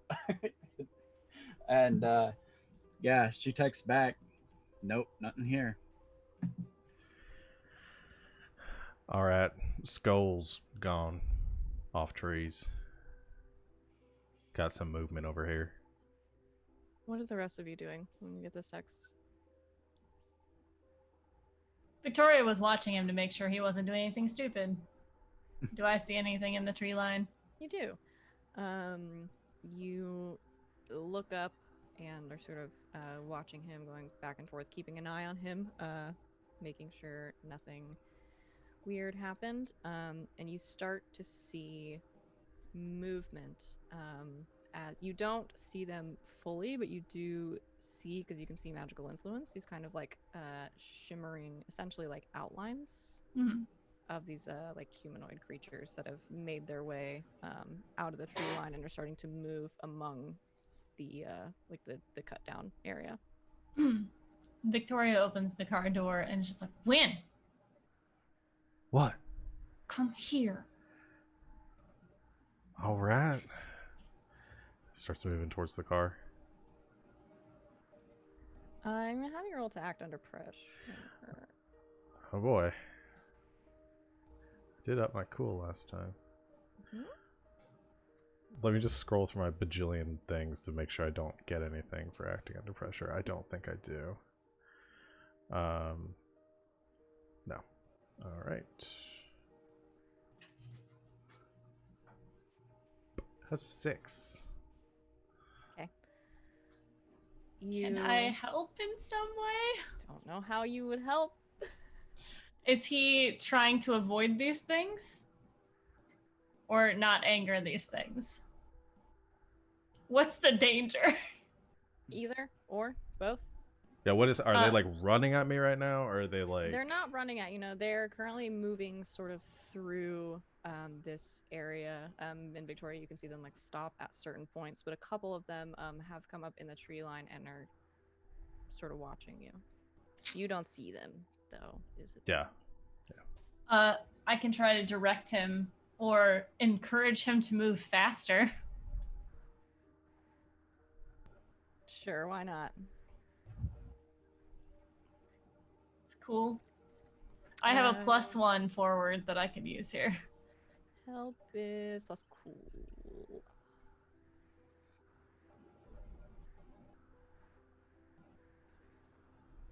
Could you roll it for me, please, Sean? Right, I am the person rolling it for you. You're doing that. A reminder would be good. All right, you got +1 forward. Mm-hmm. That's a 8. Okay. So you give them a +1, but you also expose yourself to trouble or danger. Cool. She'll move out of the car, like out of the car door, and like walk towards him, like fucking over here. Okay. So that's see a Victoria partial get out of the success. car and start motioning to you.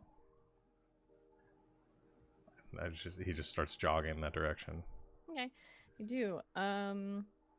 When you do, you feel something on your arm. You feel like a stinging sensation, as you didn't notice while you were standing there. You can start to see sort of around Victoria, sort of around where these presences are. These saplings start to sprout.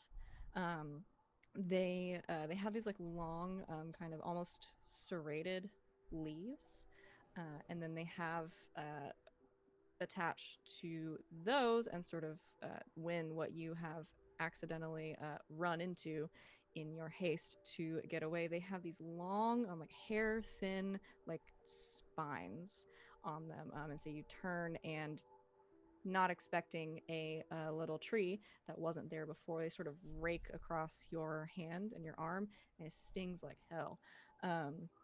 At the same time, Victoria, you feel a similar sensation as kind of around you. These things have started to sprout up, and these long needles have sort of reached out and just like raked across your leg. They leave these like very, very thin cuts, and they sting like fire. Ah, the fuck. You're both gonna take 1 harm. Ignore armor. Ignore armor. Does Okay. anybody know a lot about plants? Nope. No. Okay. But I do have a move. Leave no one behind. Oh, what does that do? Leave no one behind. Leave no one behind. All right. I'm sorry. All right. In combat, when you help someone escape, roll plus sharp. On a 10 plus, you get them out clean. On a 7 to 9, you can either get them out or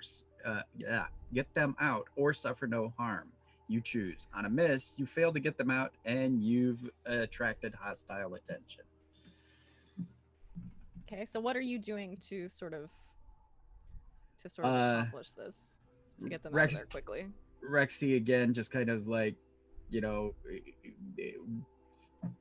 flips off the bike and comes running in with her silver knife and just cuts the strands to try to get Vic out, figuring that wind can turn into something and fly away. Okay, so as all these plants are sort of sprouting up around Victoria, who is nearby, Rex, you go to help. All right, and roll plus sharp. 11. Okay, so what's the 10 plus on that one? They get out clean. Okay, So yeah, Victoria, as these plants are sort of growing up alongside you, Rex very deftly sort of cuts through them, and before they can start to grow back, you back up, and sort of get out of the area, back towards the car. When, as you are sort of making your way towards where Victoria was, you can see all of these sort of saplings with these long, like needle-like things starting to sprout up and out, and this is happening sort of all across this Okay. area. Yeah, I think calling on Belial for help again transforms into another small little bird and tries to get over to the car real quick, turning back into himself at the car. Okay. Can you act under pressure for me one more time? That's cool. That's an 11. Okay, yeah, this time turning into a much smaller form, kind of making your way between the needles of these saplings that are very, very quickly growing to be a few feet tall and beyond. You quick dart over to the car, land. Not too bad.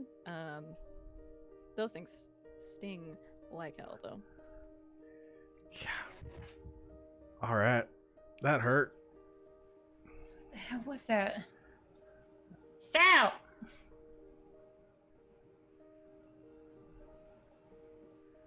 Windows all fogged up over there. Oh boy. Oh Oh. boy.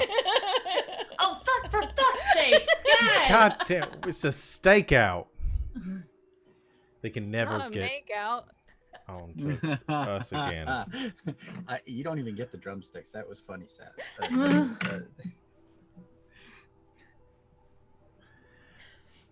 Those creatures are moving through the area. Do not go back in there. Yeah, that wasn't so harmless, really. Well, God. maybe you Here, shouldn't have gone in there. might- How does it burn? I might have something in my bag. Can I use my medic skill? You can certainly try. Before you do, I'd like both of you to mark the unstable box. Oh boy. Fudge. All right. Like radiating up my leg. Yeah, I don't Yeah, think man. this is getting any better. Ah. A lot of plants have venom. And You both take another harm, and when you start to feel really hot, like your skin starts to feel really warm. Yeah, I'm pretty sure that was poisoned. I stabilize Victoria.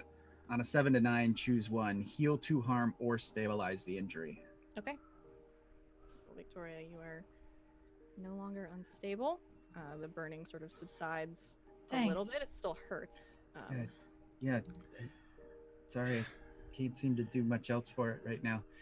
Win, and I look at him, and he's like blowing up or whatever, and I epinephrine pin him, stick him in the leg or whatever. Okay. Yeah, you can see his face is really flushed. Okay. Cool. Let's do it. Nope, not that one. Back here. And that. 10. Woo woo. Okay, what happens on 10? On a 10. He's wonderful and everything's great. No, 10 plus the patient is stabilized and healed for 2 harm. Okay. So, Victoria's still a little worse for wear when Rex very quickly sort of digging through her bag, hitting you with something like an EpiPen, and you start to feel this heat in your face after a moment starts to subside. That's a lot better. Oh. The hell was that? Like, I've had poison oak and stuff before that. That was... And it was kind of like a jellyfish wound. All right. Great. I'm still worried about this spreading on the campus. Well, get in the car. Rex, get in the back. Just make sure it doesn't spread. Somebody text the other two and tell them to focus. I'll go over and kick their car. A bang on the car door. Ah, Jesus. Sally opens the door with a knife, a little disheveled. What?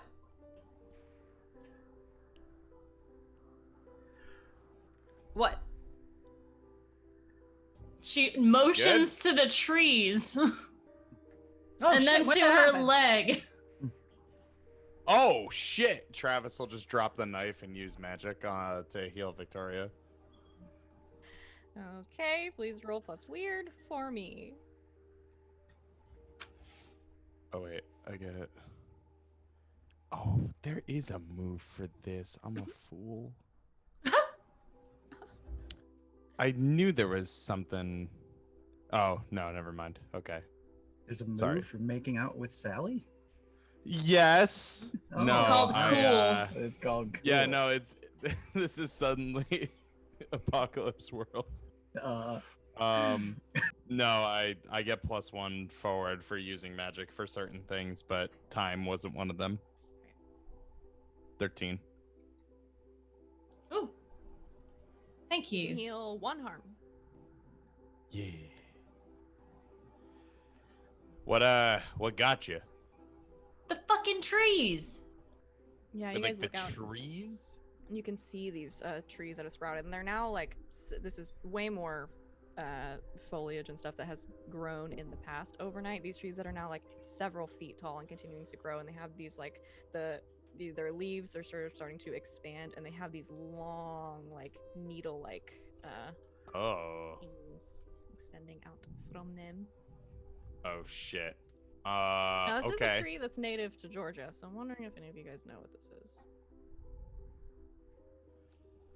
Like IRL or in the game. Yeah. In the Grew game. up here. Should know. Who's from Georgia and spent a lot of time outside? Since the 1840s? I'll say Wynn and Sally. After a minute, once they start to kind of expand and become sort of larger, you recognize these as nettle trees. You know to avoid them, especially as a kid when you would have been told to avoid them. They have these long, sort of wispy nettles that are like very, very thin. They're like hair's breadth. Even just like a slight graze from one of them will cause like rashes and stuff if they actually cut you. Depending on the severity of it, they can be very dangerous. They cause fevers, sleeplessness, sweats, that kind of thing. And if you have any sort of like complications from those things, they can be pretty nasty. These are a real tree. I've been stung by a nettle tree before. That shit hurts. And So these were, this is not what was growing here previously. They're growing in the nasty stuff now. Yeah, I guess to protect the perimeter. Huh. Well. I mean, maybe it's enough to dissuade at least random passerby. Not machines, but... Yeah, I mean, somebody eventually is going to go in there, though. In the future. Like, it's a forest that's on the perimeter of a college campus. Like, somebody's going to get drunk, go in there, and get sacrificed.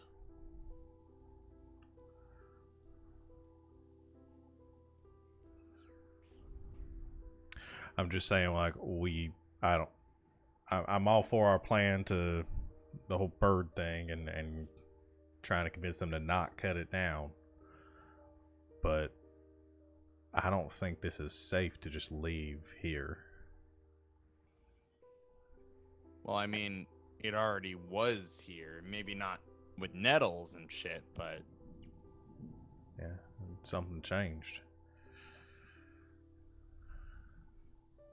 The creature arrived. Yeah. The little ones have been here the whole time, right? They called the big one. and the big one got here, and now the Force wants to kill people. Or deter them from going in. How do we get the little ones to tell the big one to go away? We talk to them. Flowers. Yeah, I guess Okay. We Do could the try to flower summon thing. one of the little ones.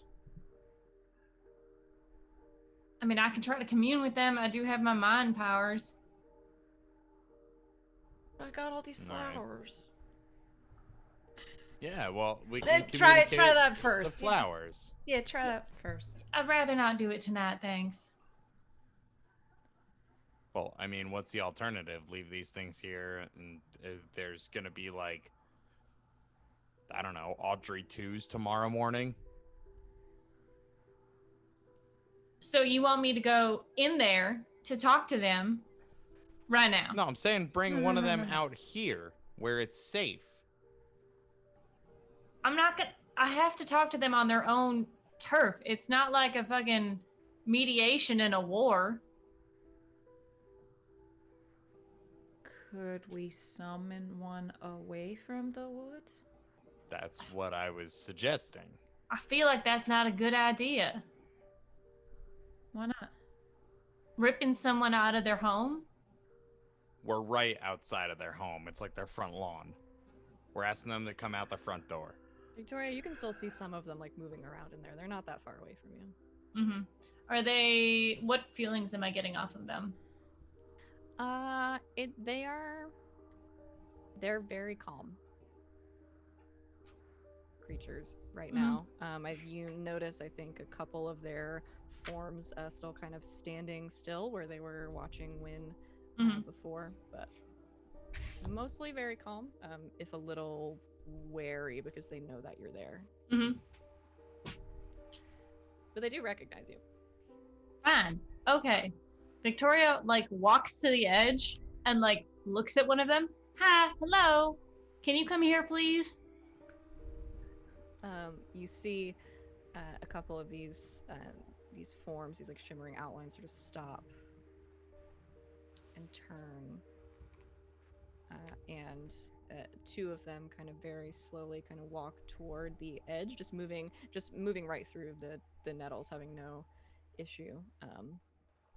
And they stand there for a moment, and then you see that shimmer kind of start to fade, and Mhm. one of them reveals itself and is sort of standing there looking at you, that skull face, two pinpoints of yellow light, just kind of head cocked to one side. Hey, Sal. What's the flower for nice to see you? Oh, right. I think there is one for that, actually. Like, greetings and salutations. Sure, she'll grab that one. Yeah. I just want to back up Mean Girls over there. Okay. She'll hold it up. Travis will grab the flower and slowly approach and present it to the creature. Okay, you do so. Big smile on his face. I don't know what kind of flower this would be, but a nice one. It's a nice flower. I'm not gonna look all these up. It's too many flowers. There's too many flowers. You hand it one of these flowers from Sally, and it kind of extends this long, like clawed finger and kind of wraps them around it and looks down at it for a moment, and then it raises its other hand, kind of palm up, and you see where these like, because it's their limbs are all made of these like branches and vines, sort of like twisted together. You see in the palm of its hands, or little sprouts start to form as these vines kind of move on their own, and it forms a little bloom and sort of hands it over to you. Travis will gently pluck it and bow his head and kind of tuck it in like a little pocket. It's the same kind of flower that you handed to it. Do you understand me? Can you understand what I'm saying? It cocks its head as if it's listening. It doesn't really respond, but it does just sort of continue to look at you. If you can try and feel things, I can get a sense of what you're thinking. So, we've spoken with. Do we have a name for the thing in the trees? You never went back and looked again after you saw it, so. We were speaking earlier. We are concerned about your well-being. This is your forest. We want you to have it. We need to convince others of that. And that might take time. Are you going to stay within your border or try to expand beyond it?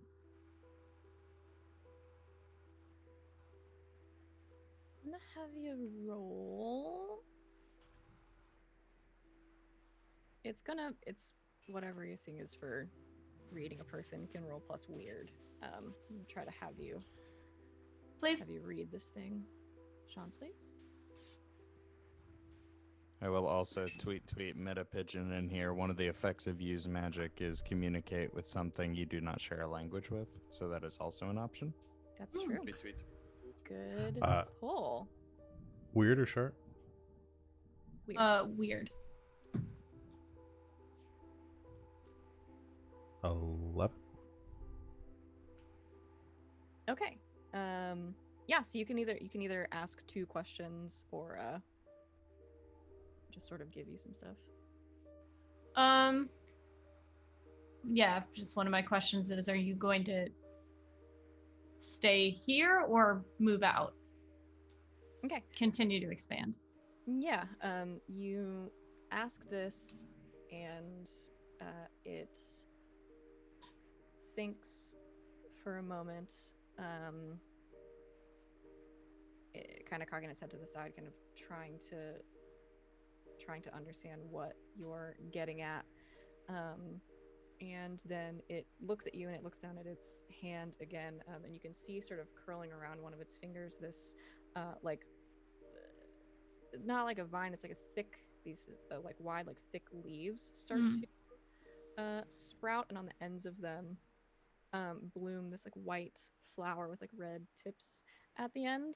Any of you that are in the area, yeah, Sally, start flipping through the book. This is a white heather, which it sort of plucks off of its finger and hands to you, Victoria. This, Sally, in your book, is generally a means of protection. Protection. Right. All right, that's not aggressive. Mm-hmm. I guess my other question I will say as Victoria, because I don't know how else I would get an answer from what I've already said. If we can offer you and your people some sort of form of protection, and she like holds up the flower, will you have your big friend go away? It cocks its head again, kind of looks down to the flower, looks back up at you, and it does the same thing again, where it sort of holds out the palm of its hand to you, and you can see sort of blooming in the center of it is another bud larger than the one it gave you before, and it kind of expands out, and you can see a carnation. It's a solid kind of pink. See, calla lily, carnation. What's carnation mean? Generally, in the form of answering questions, would be a affirmation or a positive answer. Positive Sort of affirmation. hands Yes, it to yes, you. yes. Yeah. Bingo. Thank you. We'll try our best to work as quickly as possible to get this resolved for you. I'm sorry that they have gone into your home like this. Is there a flower for being sorry? Can I have it? Yeah. Picks up the sorry flower.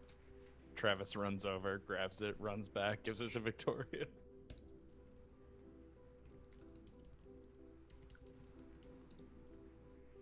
What? A hyacinth. It's a purple hyacinth. Oh, that's It good. looks like a little star shape. Means I'm sorry. Regret. It takes it from you. And you can see, like, as it takes it into its hand, like the one that you gave it before, the stem of it starts to grow and expand, and then kind of wrap itself into the vines on its hand. And it looks at it for a moment, and then it just kind of reaches a hand out towards you, and down next to your feet, you see this little green shrub start to grow and start to sprout little flowers, the flowers of a hydrangea bush.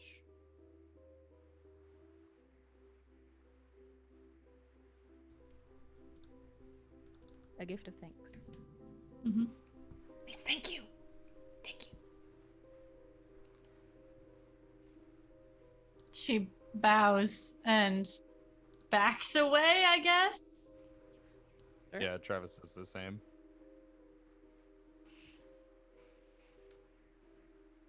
Nailed it. You speak plant. That was real good, Vic. As you Thanks. leave, it sort of lifts up a hand, and you can see these little small, again, you've seen them before, little small sprigs with like small pink flowers on Mhm. the ends. Little sweet peas.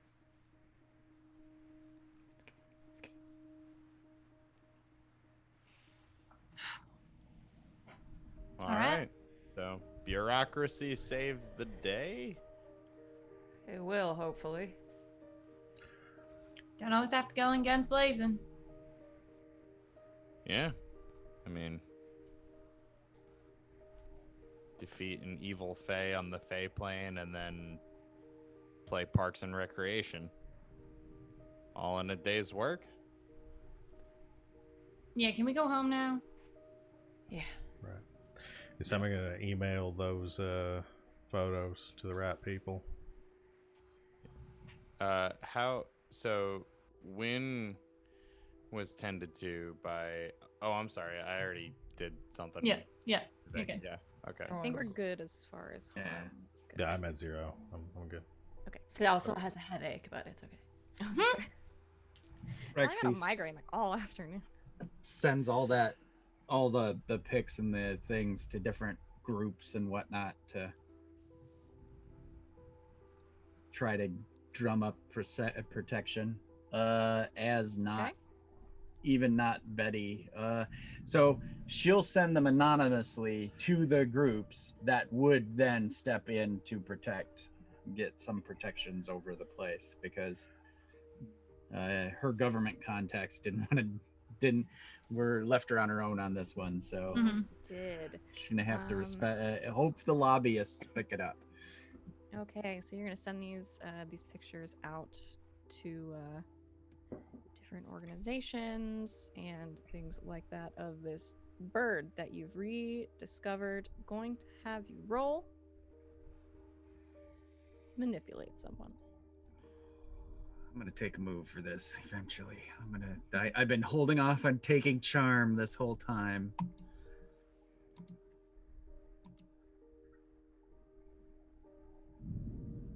Seven. Okay, let's see.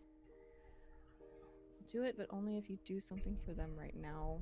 Show them you mean it. Okay, so I think you do receive an email back pretty quickly from one of these organizations. Well, we're just going with the Environmental Protection Society, from the local chapter that you have reached out to. You do get a message back, letting you know that while they are intrigued by what you seem to have discovered, they are going to need actual proof outside of photos from somebody they don't know.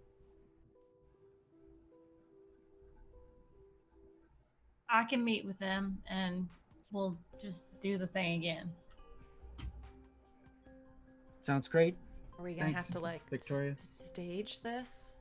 Like bring him out and then, oh God, look, it's there. Yeah, probably. All right. Great. Should also probably get some signs for the nettle trees. Put them up over there just so people don't go walking in. Good plan. Hey, maybe you could talk to Mutt and let him know that these nettle trees are growing up, and maybe Yeah. they'll get involved. Yeah, I'll give him a call. Rexy was already photoshopping like ropers from D&D onto like a sign.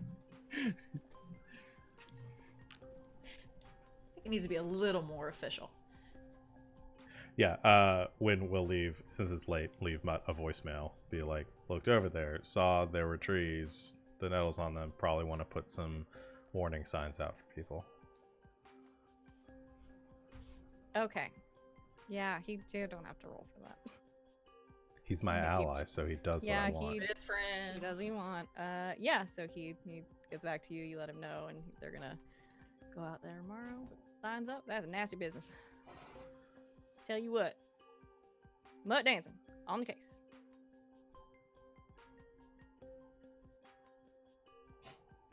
Nice. So we're done. We can go home. We need a spin-off game where somebody plays the mundane and it's the Muttdane. Yeah, let's call it a night. All right, let's call it a night. Head back to your homes. Let's see. Oh, I'll say this. Rex, as you were sort of going through all of the photos from the drone and everything, did you you kept it sort of right around where the altar was? Did you go any farther in? Only if there would have been a reason to. Like if I saw the big thing tromp away, or if there was, weird lights or something, will-o'-the-wisps or whatever going on. Yeah, there's a couple of pictures as you're flipping back through them. There are a couple of pictures like you didn't see anything at first, but now that you have time to sort of go over them and you're not trying to look at a bunch of stuff coming in live, you can see a couple of places where there are like these long shadows being cast across the ground, but you don't actually like see anything standing there or forming them. Okay. I definitely let the group know.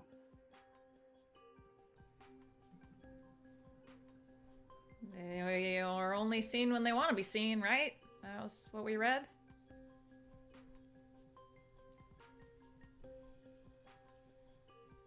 You guys look at them closely. Try to reconstruct the Sure. shadow shape Okay. in 3 dimensions. Yeah, I think you can do that, Rex. Yeah, you look at this this photo, and at first it sort of looks like a distorted shadow, perhaps of the creature that you saw. The head shape and everything would make sense, and there are these sort of long parts at the beginning that could potentially have been antlers, but you can't get it to fit. You can't get the right angle. Like you can't, knowing what you know about this thing, exactly get it to fit this creature.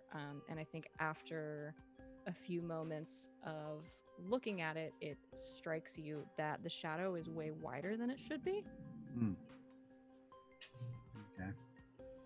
And you think it might have more antlers than you remember seeing.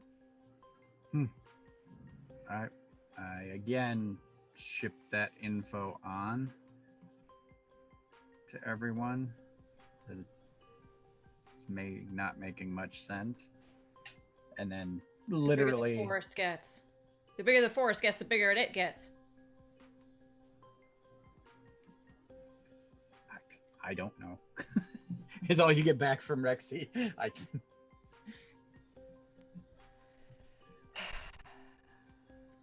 Maybe we'll do some more research. I won't go sleep.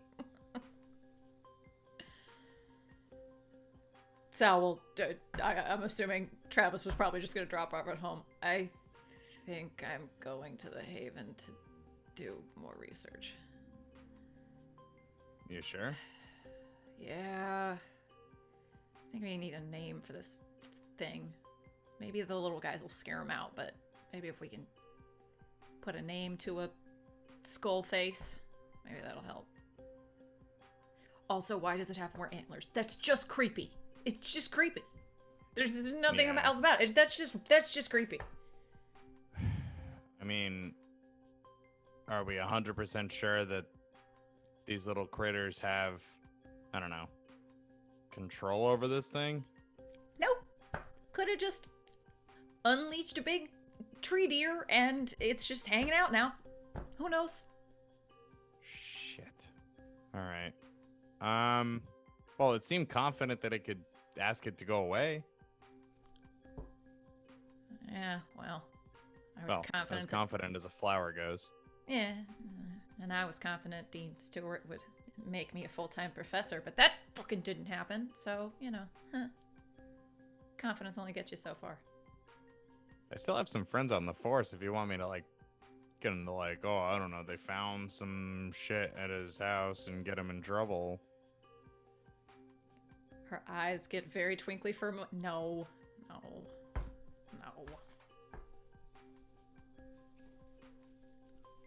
Not that I totally have to do it legit, considering, like, the only reason I'm teaching is I'm under an alias that I've had for the past, like, 30 years, but nah. International Woman of Mystery. How did I get so lucky? Anyway, you want to pick some food up on the way home? I'll help you hit the books. Sure. That night, Rexy's doing the IO, string board thing, just thinking back and forth and doodling on the pad and looking at it. And I'll spend one of my connect the dots. What does the monster want? What does the monster want? You get the impression that's thunder outside. So perfectly timed. What does the monster want? Scares me every time. You get the impression that most of what everybody has been saying about these things and their behavior so far, as the smaller ones go, they just want people to fuck off out of their forest and stop cutting it all down. The bigger one, however, probably a little more complicated, probably a little more complex than that. While you know that these spirits oftentimes are spirits of protection and things like that, especially the more powerful ones, the larger ones, the more dangerous ones, are fiercely protective, fiercely territorial, to the point where if they continue to fail at their task, eventually they will probably start being a little more, I would say, proactive about it. All right. Yeah. You'll get the text. Hey guys, did the math on this thing, and I have a feeling that even though the little guys want just their forest back, I think the big guy, if it's just going to get more and more aggressive if things keep happening. So we just have to stop things from happening, right? Like, easy, hopefully. Yeah, Oh, this God. may be a continued keep an eye on this situation. Or we save the forest, keep our word, and banish skull deer skull. I don't have a good name for him. Yeah.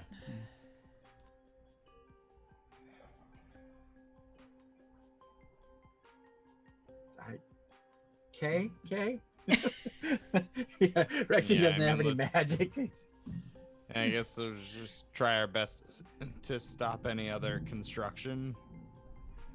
Step one. Maybe the thing gets bored, goes home. I don't know. We So can let's try. plan for the rest of the night.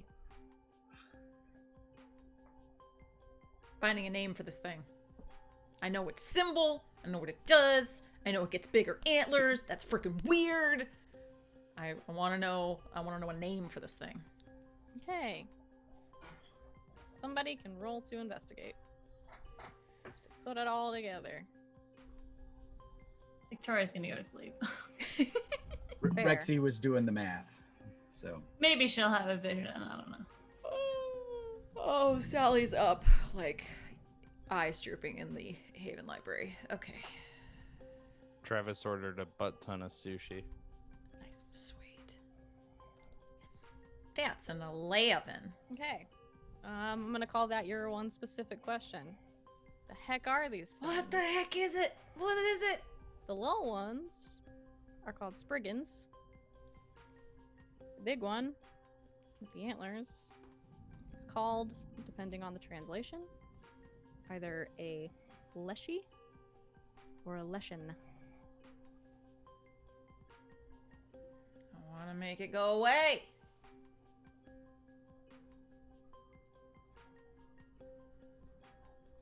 So yeah, And- you put all the dots together. They are incredibly old, incredibly magical woodland spirits. They first and foremost protect whatever forest they are in, be it through magic or the manipulation of the plants and wildlife around them, which they can do. Some of them do, some of them don't. Some of them can call upon packs of wolves or flocks of birds to defend them in their territories. And they can also do a lot of sort of innate magics. They will protect what's theirs. They are fiercely territorial. They are incredibly dangerous. You can only see them if they want you to see them. And yeah, they'll get you.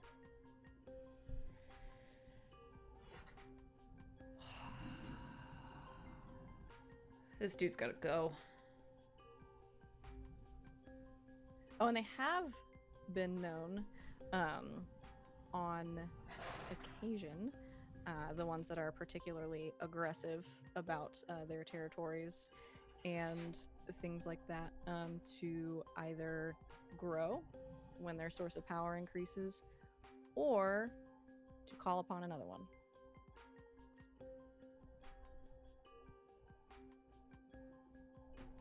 Oh no. Well, that's never a good face. Rex saw a bigger one. That Yeah. might have been the one we talked to who got bigger. Okay. Or he phoned a friend. Ah, fuck. Yeah. Either one's not good. No, but I mean, he seemed particularly chill when I talked to him. They're also really territorial. Well, then we don't encroach on their territory and we stop it. And Maybe break out some of those South American lizards is all I'm saying. We might need to do some banishing here.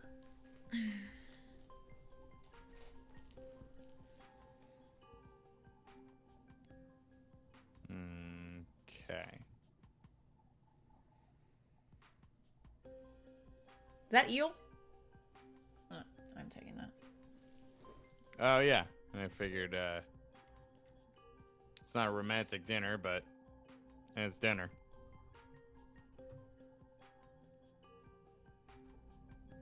I've had eel in Japan. This Oh, is good, though. miss, I've lived thousands of years. Half 1,000 years and change. Thank you. Oh, so sorry.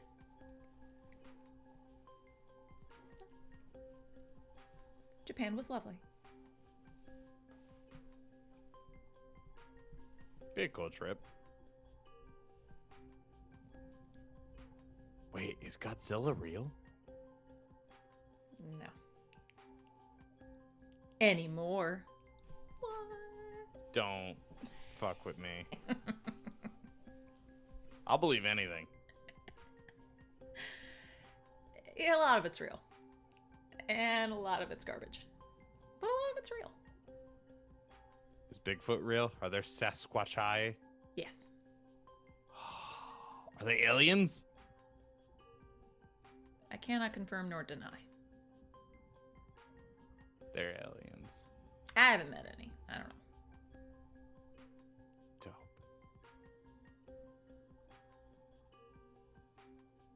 I'm sure I'll think of some other questions, but right now, Feel free. I'm just really hungry. Yeah. Out of character and out of scene, and Elvis is their king. Elves didn't die, just went home.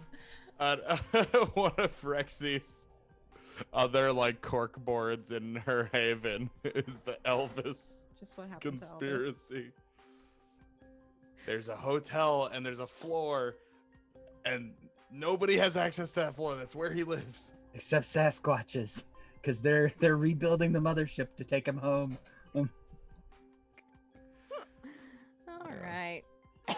Is there anything else anyone wants to do tonight? Wynn just has Belial snag one of the sushi rolls left on the counter when nobody's looking, and goes into his room to eat sushi and stare at the ceiling and figure out what the fuck he did wrong. Anybody else? Not unless I have a vision. Oh, have I heard back from my dad? Did you send him the information? Yeah.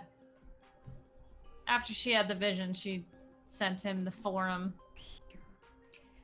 Yeah, I think he would have given you like approval on a sort of conditional basis to look into it. Obviously, the agreement being anything that you find out he needs to know about. Okay. And he wants to know if you're working with anybody else who's involved. Cool. She'll do a complete form. Send in what we found out today. Okay. Right, you send that in. Anyone else?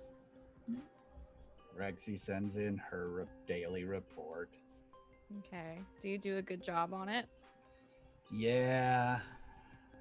Okay. All right. Yeah, so I will see. Oh yeah, we're running short on time, so I will leave you all tonight with this.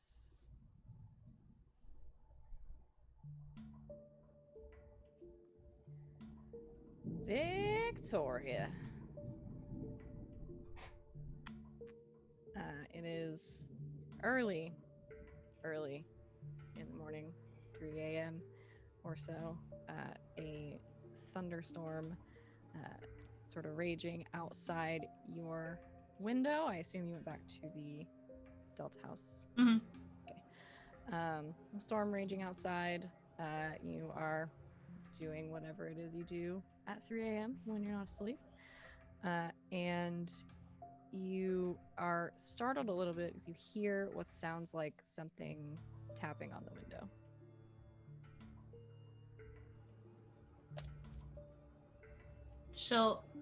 I assume the curtains are drawn. Do I sense anyone?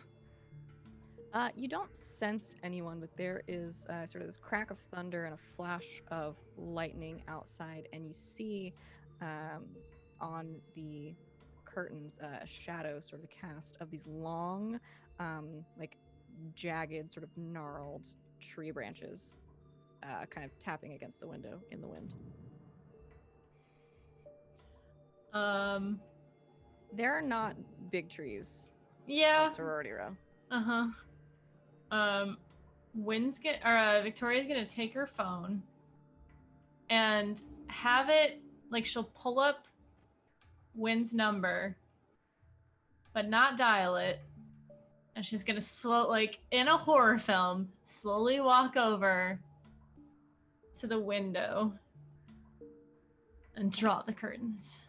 Okay, you draw the curtains, and you see... No, rainstorm.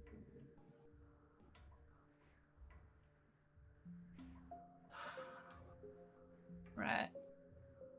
Lack of sleep's getting day again. Need a nap tomorrow. There's another crack outside of thunder and a flash of lightning, and suddenly silhouetted in the window, you see a giant skull. Antlers growing out of it.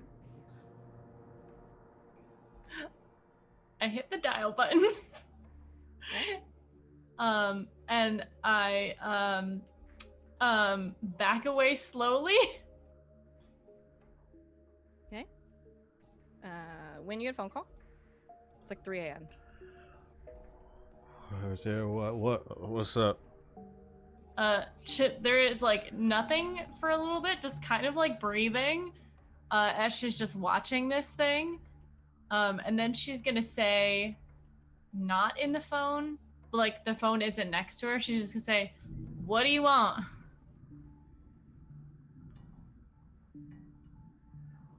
Vic? You can hear this. You hear through the phone Victoria say this, and you hear the next part as well, as Victoria, these long, sort of gnarled fingers with these huge sharp claws at the end just start tapping on the window. And then it rears back and shoves this giant fist through the window, and when all you hear through the phone is the shattering of glass. Vic! Probably a scream. And a scream. And we are going to go ahead and end there for the day.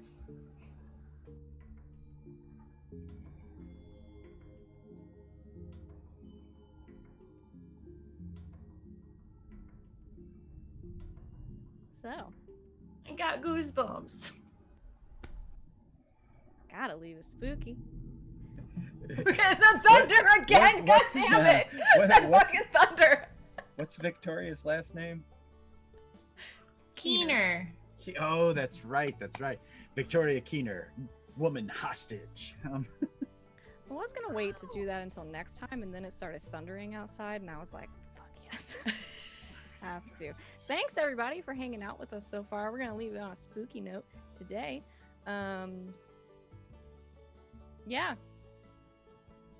We'll see what happens next time. Before we go away at the end of the session, the keeper will ask the following questions. Did we conclude the current mystery? No. Nope. No. Did we save someone from certain death or worse? The guys got healed, but no. I mean, you would have Yeah. died. Oh, okay. Yeah, then yes. Oh, then yeah. Yes. Okay. When you're shit. unstable, you keep that's the rule. You keep taking harm until you die.